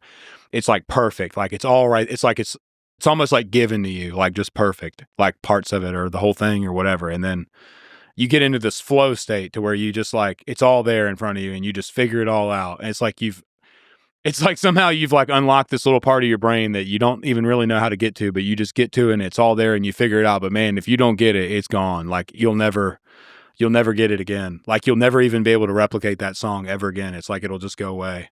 And typically it's like, it's only maybe the first half of the first verse is what I'll get, or it'll be like the chorus line I'll get.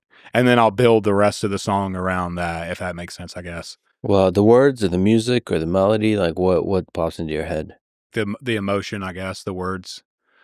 Sometimes it's a phrase like one thing I will do is like, especially out in the country, people say the craziest things. And so sometimes I'll like jot down a little bit of like I will sometimes on my phone take a little note if somebody says something real crazy that I've never heard before. And then maybe one day it'll just pop in my head like, oh, you know, I don't know. It's very random though. Like I don't sit and just try to write songs. That's why I haven't just been dumping out, even though I have been writing a lot of songs, I haven't just been like dumping out all this crazy music. I don't want to force it. I don't want to do truck beer girl songs or like, I don't want to force song. I don't want to like.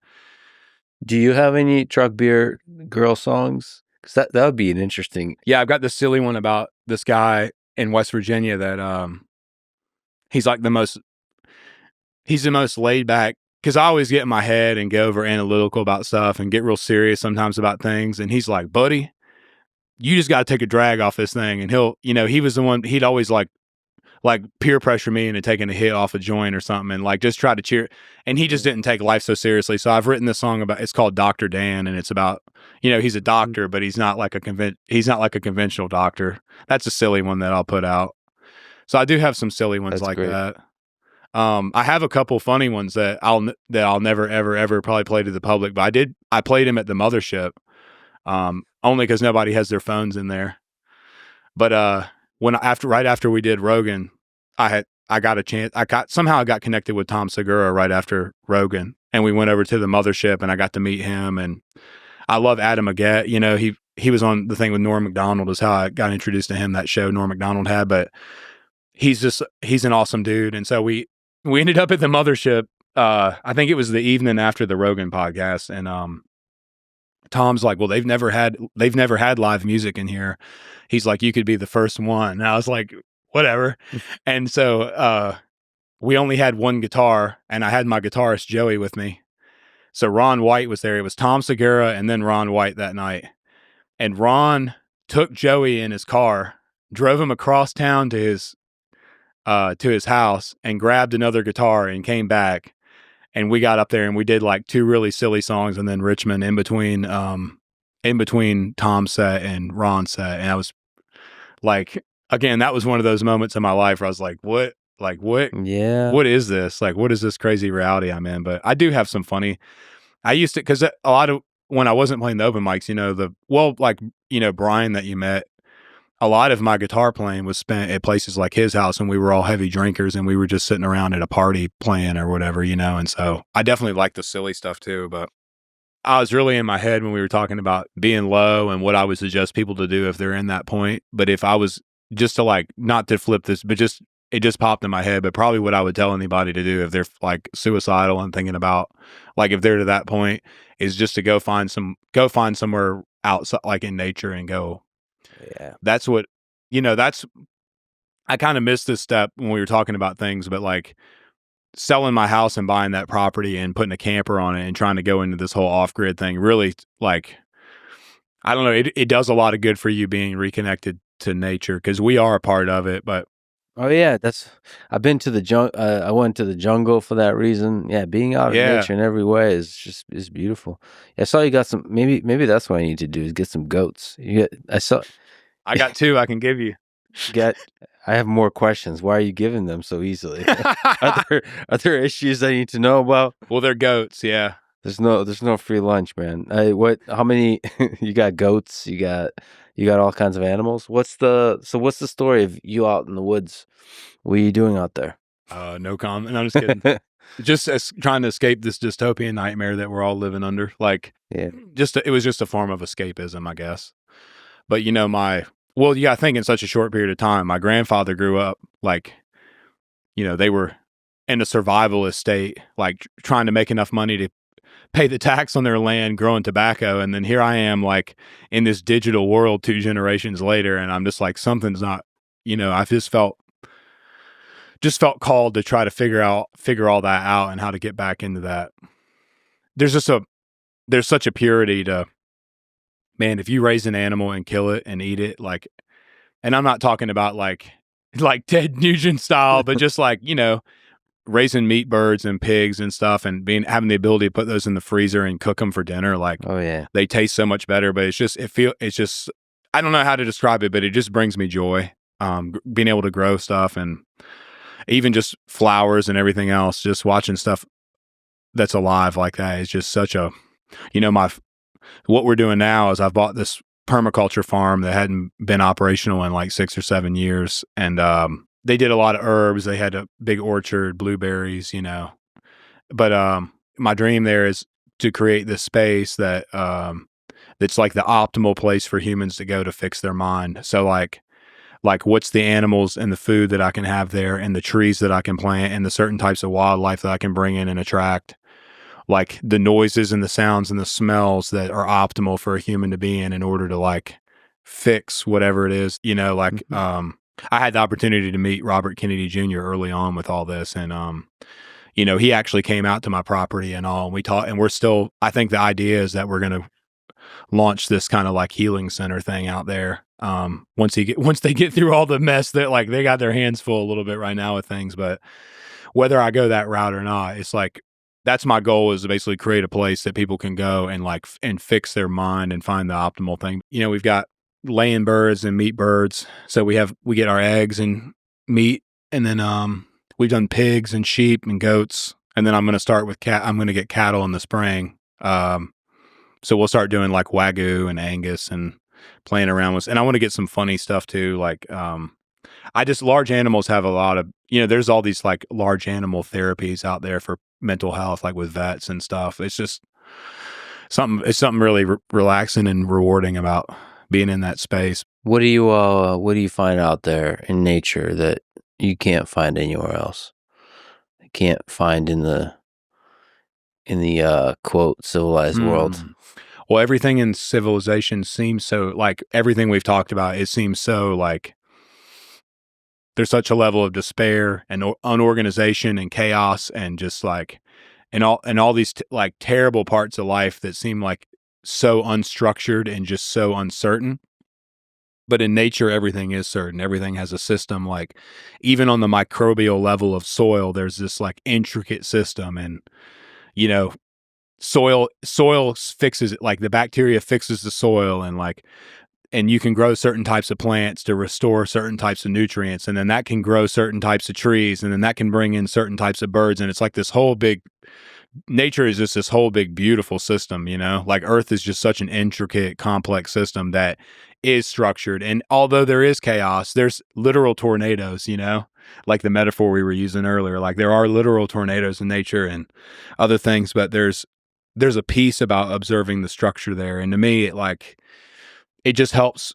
It helps remind and restore my faith that there is something bigger than me that, like, yeah. And there's a spiritual side to it that I don't know that I can really correctly articulate, but man, sitting out in the woods with some creek flowing by you and just sitting in stillness, like where you don't hear anything. There's no traffic from a road. There's no, you're just there in stillness and just watching the earth do its things. Just, I've gotten a chance to spend a day and a night alone deep in the Amazon jungle. That's like my dream, man.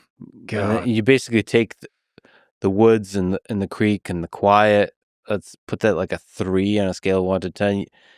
The Amazon jungle is like an 11 because you're not just listening to the creek. You're listening to like a lot of different species of animal having sex or trying to kill each other. And you're just like birds, monkeys, just everything. And the floor full of insects. Yeah. Bigger kinds of ants murdering smaller kinds of ants. It's an orchestra of insects, but it's quiet in the sense that there's no machinery. The really dark thing about the Amazon rainforest that sometimes, depending on where you are, you'll sometimes hear in the distance the sound of a chainsaw. You'll hear it pierces the day because like there's just no machinery anywhere around. But once you hear it, it is like this undeniable symbol of what human civilization does to nature. It pains me seeing woods getting knocked down and residential subdivisions taking their place. Like this, like the monkey part of my brain wants to just go burn it all down. Like it's just like not good. Like I don't know. I just instinctually observe it as being not good, and I don't know exactly how to describe it. But I'm with you. Like that was, like I said, that's why I felt so compelled. I mean, I had this little house that I had maybe a little bit of equity in, and it was in 2019 and the housing market was up, and I was like, I sold our little house and got that. I was able to find 92 acres for like $1,100 an acre. And so I still had to finance it, but it was at least like barely within my, and so that's what we did. We had I was paying $600 a month on the land, and I bought a little camper for $750 off this hunt club in Waverly, Virginia, and drug it up there. And that's what we had. And like, went and bought I got a little Kubota tractor for 0% financing and was like cutting, like this property was a mile off the road. So I had to basically like recut in an old logging road and stuff. And you want to talk about putting a strain on your marriage, that'll do it, buddy, is selling your modest little rancher and doing that. But man, that's when I really started to live. And I think probably that was like the beginning point of the restoration of me, you know? And I feel bad that a lot of people just don't even know what that's like to be on a farm or be out in nature. And I can't imagine just living in a suburb or a city your whole life and never getting to experience that. You know, it's good that we have all this technology. It's great. And like the science and the innovation is important. And even the fact that you can go on YouTube and look up how to do almost anything is important. It's just that there isn't a clear definitive line between what's beneficial and educational and what's predatory and harmful. And so it's like, it happens to me all the time, but I could go on YouTube and look up how to change the brake shoes on my truck or something. And if I click on a short of somebody doing it, I automatically go to the next video, and I may be 3 or 4 videos deep before I'm watching like, you know, some lady throw a pie at somebody, and then pretty soon I'm like, wait, I'm changing my brake. That's the only issue that and then you're just doom scrolling, and it does something to your mind that just completely takes the humanity away. Yeah. It's really horrible. Like that dopamine thing does something to my mind that I hate, which really is the opposite of nature. Like the feeling I remember being out in nature, and not just a hike. A hike is good, but like for prolonged periods of time, several days away from the internet, away from all of that. Yeah. What is that? I don't know what that is, but I don't like what X, Twitter are doing. I don't like what Instagram is doing. Whatever that is, I don't think that's good for the soul. Yeah, it's emulating things that we need to be healthy humans, but it's just like feeding it visually and audibly to us, but it's not giving us it's giving us the instant gratification of it, but it's not giving us the long-term pleasure or fulfillment of it.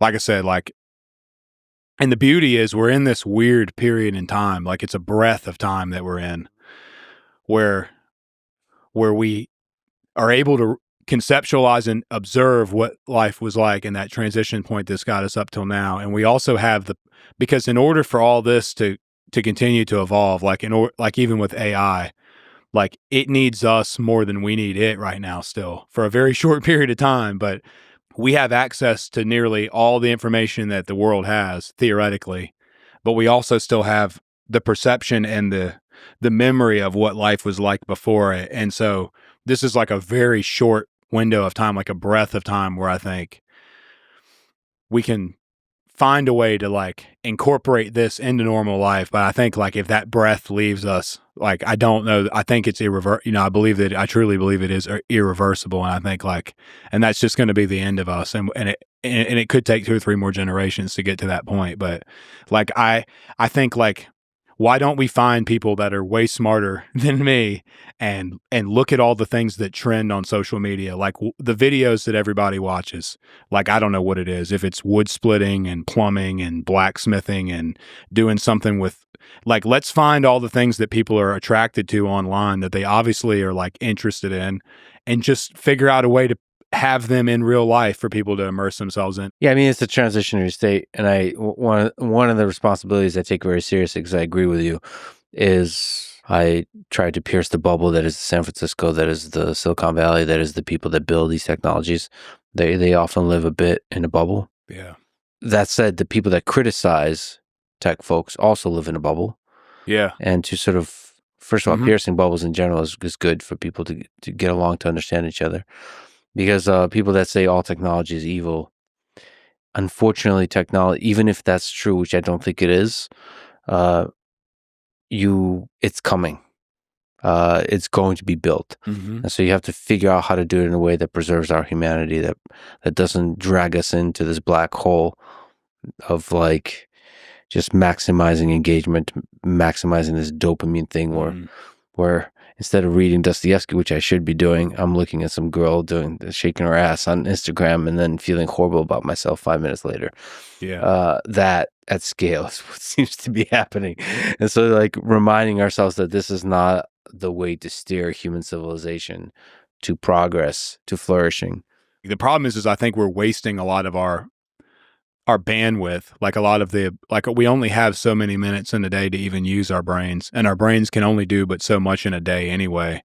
And when we're wasting any of it on just that, it's like I see it, in my unprofessional opinion, as the world is becoming just a little more, in the last decade or two, as the world becomes a little more dreary and dark, and more problems happen, and city streets become more littered, and jobs are like all these kind of problems that we all argue about all the time, as they become more prevalent. It's like the internet and just the visuals of the internet become so much more immersive, and video games are so much more, everything's so much better here. Everything's improving at lightning speed in technology, and it's degrading in society and in the real world. And somehow there's got to be a way to find a balance there. But right now it seems like as technology becomes more immersive and addictive and interactive, like the way these algorithms like feed us exactly what we want, and there's so much psychology and just so much research that goes into making them as addictive as possible. It's like the real world kind of sucks. Like, cities that were beautiful and thriving are now falling apart, like, and have all kinds of problems that are being unaddressed, and lack of leader. It's like there's got to be some kind of way, but so it's easy for us to feel more and more inclined to escape into the digital realm, because the digital realm is becoming more fun while real life is becoming less fun. And there's got to be some kind of way to balance between the two. I'm with you. I'm not against technology at all. I think evil most certainly existed long before there were computers, like, and in even more treacherous ways. Like now we have the ability to do, like I said, we're in a very temporary state right now in 2025, where we have access, where the general public has access to basically all the information there is, and artificial intelligence, and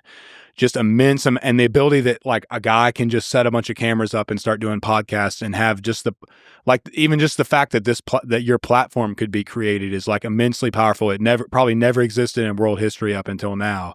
But we also still have, the problem is if we just keep going without being careful about losing the real world aspect of it, is that like at some point we're just going to get so lost and so immersed in this space, we're not even going to know what we're missing out on. All there's going to be is girls on Instagram. Like all there's going to be is that. Yeah, I've been trying to figure it all out. I just did a super long podcast with Tim Sweeney, the CEO of Epic Games, who created Fortnite. He created Unreal Engine, a lot of interesting video games, like revolutionary video games.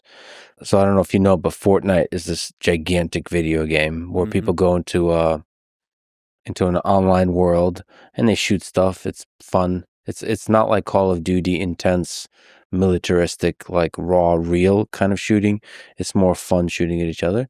But at first I was skeptical, like, is that a good way to hang out with friends? But then I got to do it with people that I'm actually friends with in physical reality. Yeah. And you get to hear each other's voice, and you just talk and talk shit about each other together. It's basically a phone call, honestly, with some visuals. It's not about the visuals, it's about the phone call, and it just makes it a little more convenient to connect regularly. Yeah. But I think you do need to remember that all of that only works if you're consistently returning to physical reality. In this case, like taking the quote unquote guy trip, not the Brokeback Mountain style, but just friends, just friends. A trip out in nature together, like dudes on a hunting trip, or just fishing, or just hanging out in physical reality together. It's really a fun. Like, we should not forget the importance of that. You talked earlier about loneliness. I think that got brought up at some point, but I do think that's like that's a problem that's caused a lot of our symptoms, is that we are all like very lonely. Even though we all seem to be so well connected digitally, we are all so lonely. You got to think, Modern Warfare 2 was a big thing. I was supposed to be in class of 2010, so you can think like when I was in whatever grade, 8th grade or whatever, Call of Duty was like the thing. I've certainly, like, trust me, I'm not saying that I'm right in this space of digital immersion with anybody else. Like I've been there and seen it and done, but I've wasted who knows how many hundreds of hours on Modern Warfare 2. And like, I really built some great friendships from it, there's a place for all that stuff. It's just like we have this innate responsibility to to, again, it just goes back to talking about our founding fathers and the way this country was created and the importance and the importance of what it did for the world.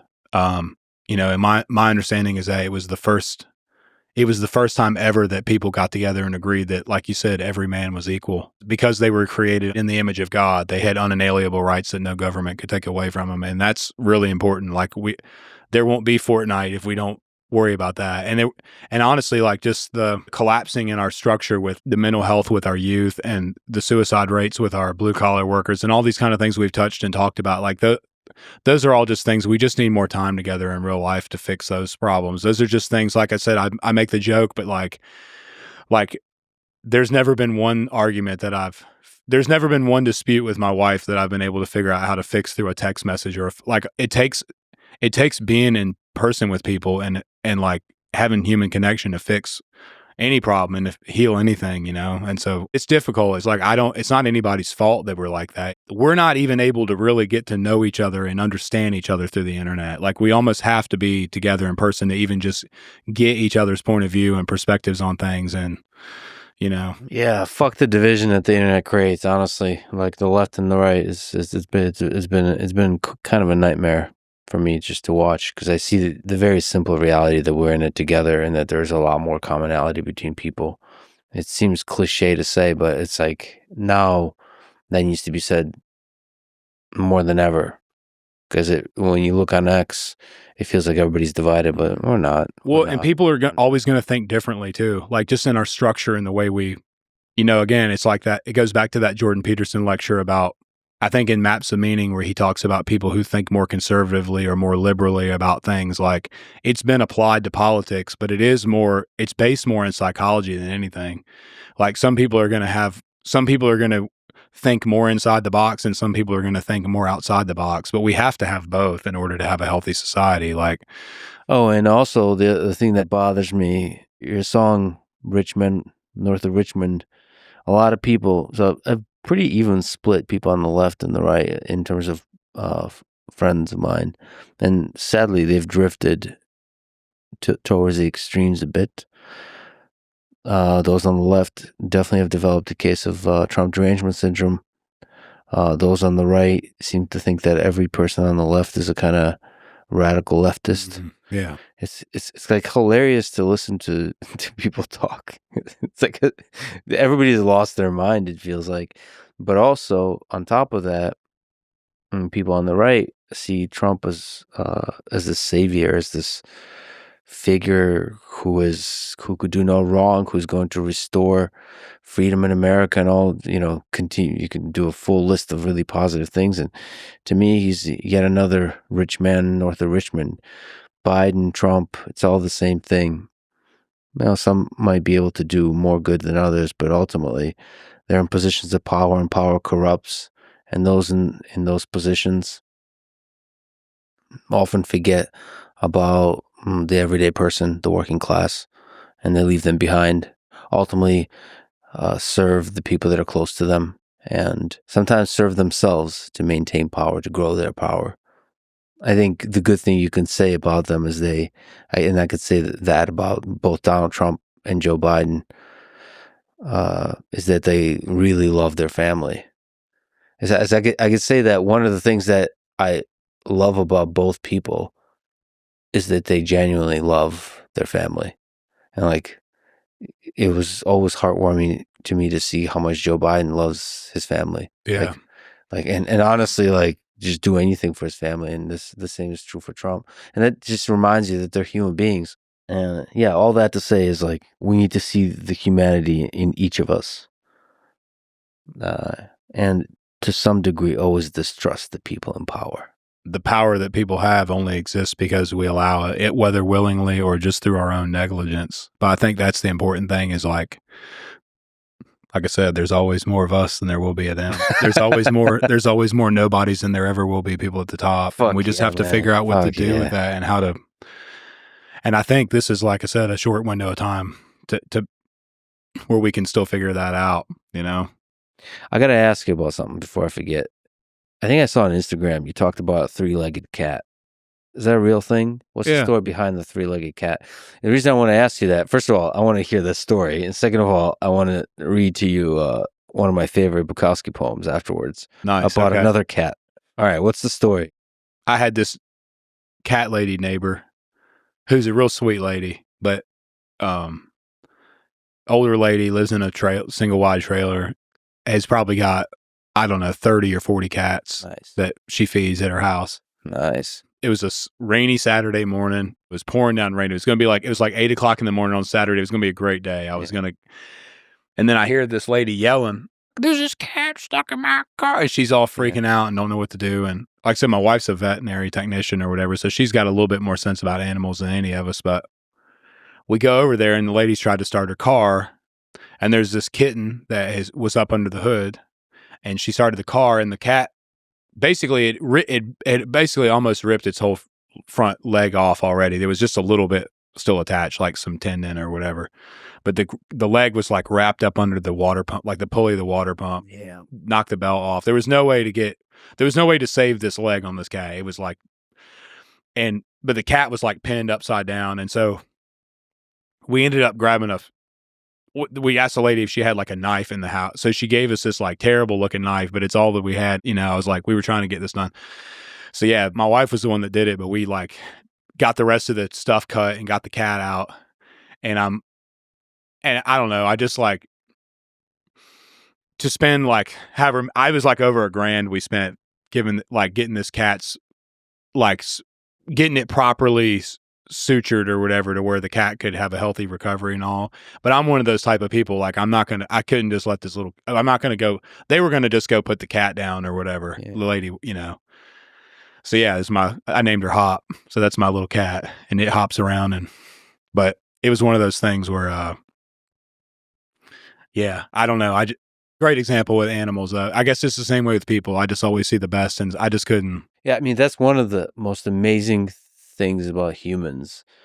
It's irrational to spend that much money on this cat, right? Because there's so many other cats that are suffering and dying and so on. But that's what makes humans really special. We see that the person or the creature suffering in front of us, and we're willing to move mountains to save that person. It's irrational. Maybe it doesn't make sense because the allocation of money and effort might not be correct, whatever. We just don't give a shit. The reason that we're willing to do it for a cat, like I said, it's just like the thing with the dogs about giving the dogs your medication, but not yourself. So we see all the flaws and all the problems and all the disagreements and all the anger we have with each other, just like you said, your friends on the right and the left and stuff. And like we could show that kind of compassion, and we do. I mean, humanity does from time to time show that kind of compassion, but we could show that kind of like just undeserved, just love, to each other too. Like, and love is like, it's funny, you talked about how both of those presidents, you could say they at least love their family, but love is like, I think everyone's capable of love. It's probably the most powerful thing there is, even beyond hate, I think is love, but it is crazy with animals. It's it comes out of us so easily with animals because to us, they're just these innocent little lives. We don't have anything against them, Mm-hmm. Like they don't talk. They don't have political views. They're just little creatures. But the reality is we're all just creatures like that, We do that with human children. Yeah. But we don't do it enough with adults who are also kinds of children. We're still fucking lost in this world. So I gotta read you this. Nice. It's gotta be one of my favorite poems. It's called The History of One Tough Motherfucker by Charles Bukowski. And people should go look at videos. Well, there's videos of Bukowski doing interviews with a cat by his side. And that's the cat he's talking about. All right. It goes like this. He came to the door one night, wet, thin, beaten, and terrorized. A white, cross-eyed, tailless cat. I took him in and fed him, and he stayed. Grew to trust me, until a friend drove up the driveway and ran him over. I took what was left to a vet who said, "Not much chance. Give him these pills, his backbone is crushed." But it was crushed before, and somehow mended. If he lives, he'll never walk. Look at these x-rays. He's been shot. Look here, the pellets are still there. Also, he once had a tail. Somebody cut it off. I took the cat back. It was a hot summer, one of the hottest in decades. I put him on the bathroom floor, gave him water and pills. He wouldn't eat. He wouldn't touch the water. I dipped my finger into it and wet his mouth, and I talked to him. I didn't go anywhere. I put in a lot of bathroom time and talked to him, and gently touched him, and he looked back at me with those pale blue crossed eyes. And as the days went by, he made his first move, dragging himself forward by his front legs. The rear ones wouldn't work. He made it to the litter box, crawled over and in. It was like the trumpet of possible victory blowing in that bathroom and into the city. I related to that cat. I had it bad. Not that bad, but bad enough. One morning he got up, stood up, fell back down, and just looked at me. "You can make it," I said to him. He kept trying, getting up, falling down. Finally, he walked a few steps. He was like a drunk. The rear legs just didn't want to do it, and he fell again, rested, then got up. You know the rest. Now he's better than ever. Cross-eyed, almost toothless, but the grace is back. And that look in his eyes never left. And now sometimes I'm interviewed. They want to hear about life and literature, and I get drunk and hold up my cross-eyed shot, run over a detailed cat. And I say, look at this. But they don't understand. They say something like, you say you've been influenced by Celine. No. I hold the cat up, influenced by what happens, by things like this, by this, by this. I shake the cat, hold him up in the smoky and drunken light. He's relaxed. He knows. It's then that the interviews end. Although I am proud sometimes when I see the pictures later, and there I am, and there's the cat, and we are photographed together. He too knows it's bullshit, but that somehow it all helps. So, when you posted about the three-legged cat, there you go. And I think of your music and your life story in the same way. It's just been through some shit, just like Bukowski. Neither of you two have been through what that cat's been through. But, that's kind of life. That's what it's all about. I was wondering if you could play a couple songs. Sure. Yeah. Okay, cool. Do you want to take a break or no? No, I'm good. We might have to take a break just for me to get this figured out. But Bathroom break real quick. Of course, yeah. Where is the guitar? Like where? No, like positionally. I think this will be fine. Oh, so ghetto. Call Draven and be like, "Who?"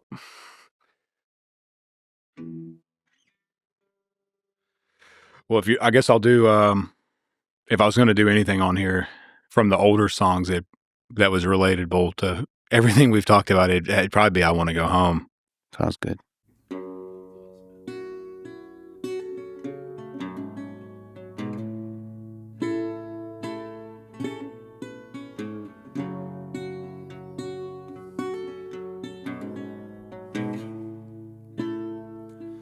If it weren't for my old dogs and the good Lord, they'd have me strung up in the psych ward.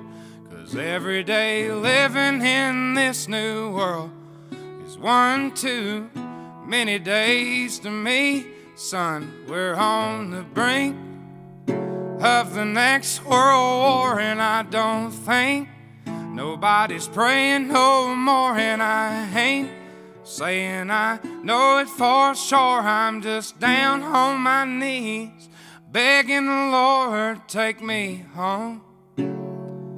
I wanna go home. I don't know which road to go. It's been so long. I just know I didn't used to wake up feeling this way, cussing myself every damn day. People have really gone and lost their way. They all just do what the TV say. I wanna go home.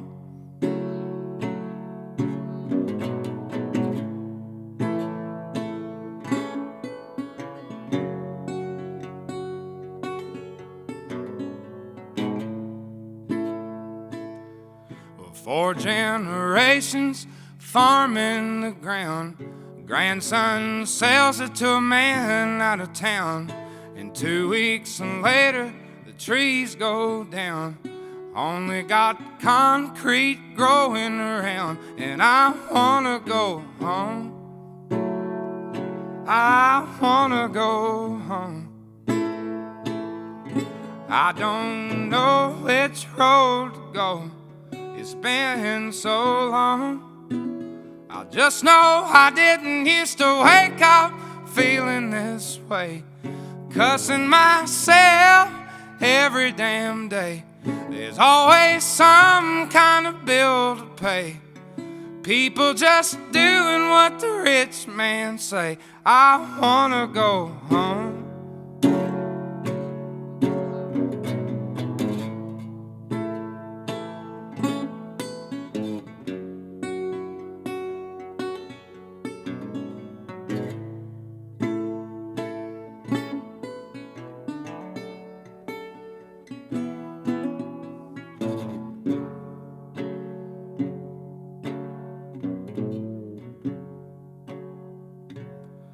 If it weren't for my old dogs and the good Lord, well, they'd have me strung up in the psych ward.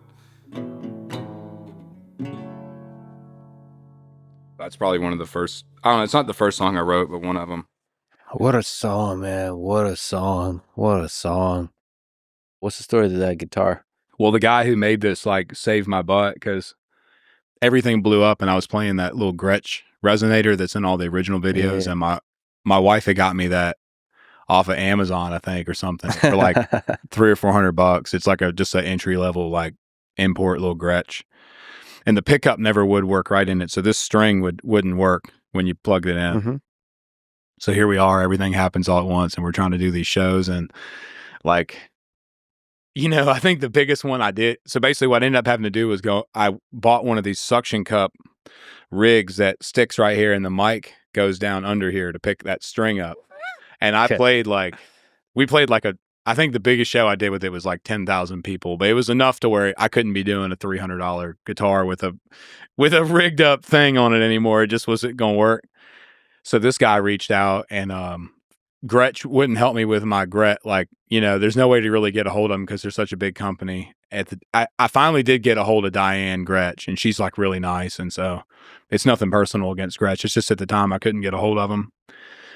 I figured I would have been able to because like everywhere sold out of that Gretsch model when the song blew up, you know, like it was a real pop, but I couldn't get a hold of them. So this guy, Beard Guitar, Paul Beard in Maryland, he reached out, fixed my Gretsch, and then gave me one of these and made it with but it's all handmade and all. It's like, yeah, you can like whack somebody over the head with it pretty good. Yeah, it's nice and heavy. But yeah, he makes them all by hand. Nice. Little family owned place. And I know nothing about resonated guitars. Is that like, you play regular acoustic? yeah, it's just basically a regular acoustic. It's just a full step down is the only difference. I've just got it tuned all the way down. Is that it? Because there's also like this whole vibe to it. Oh yeah, well the body's different, so you can see it's got like a solid, you know, instead of it being a hollow body like an acoustic, it's got that. It almost looks like a hubcap, that black. And like plate. all the chord, that's all the same. It's just a step yeah, it's down. just the same. Yeah, I wouldn't be smart enough to play anything special. Like it's just a regular old guitar. I don't know. There's a different vibe to it. Yeah, well, It's I like somehow that. cooler.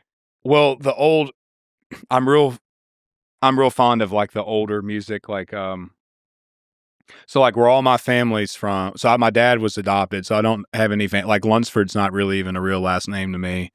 They're all just, it was just my grandparents that adopted my dad. So all of my family's Ingle is like Ingle. That's like that's on my mom's side of my family, and they're all from this place about 20 miles from where like the Carter family was from.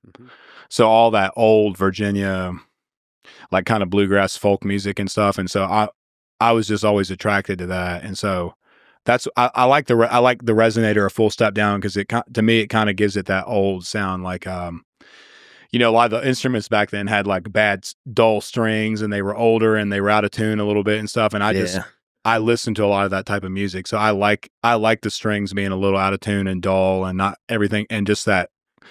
Yeah, that's why I was so attracted to it. Plus, like some of the old blues players, like playing the dobro and stuff, but.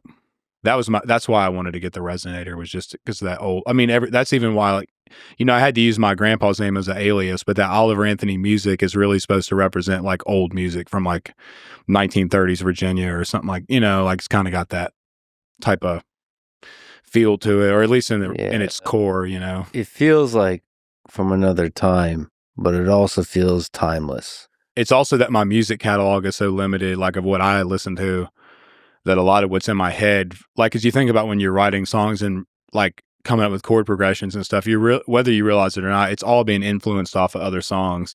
So when you only have a lot of older music and like a little bit of metal and stuff in there, it's like there's not really a whole lot.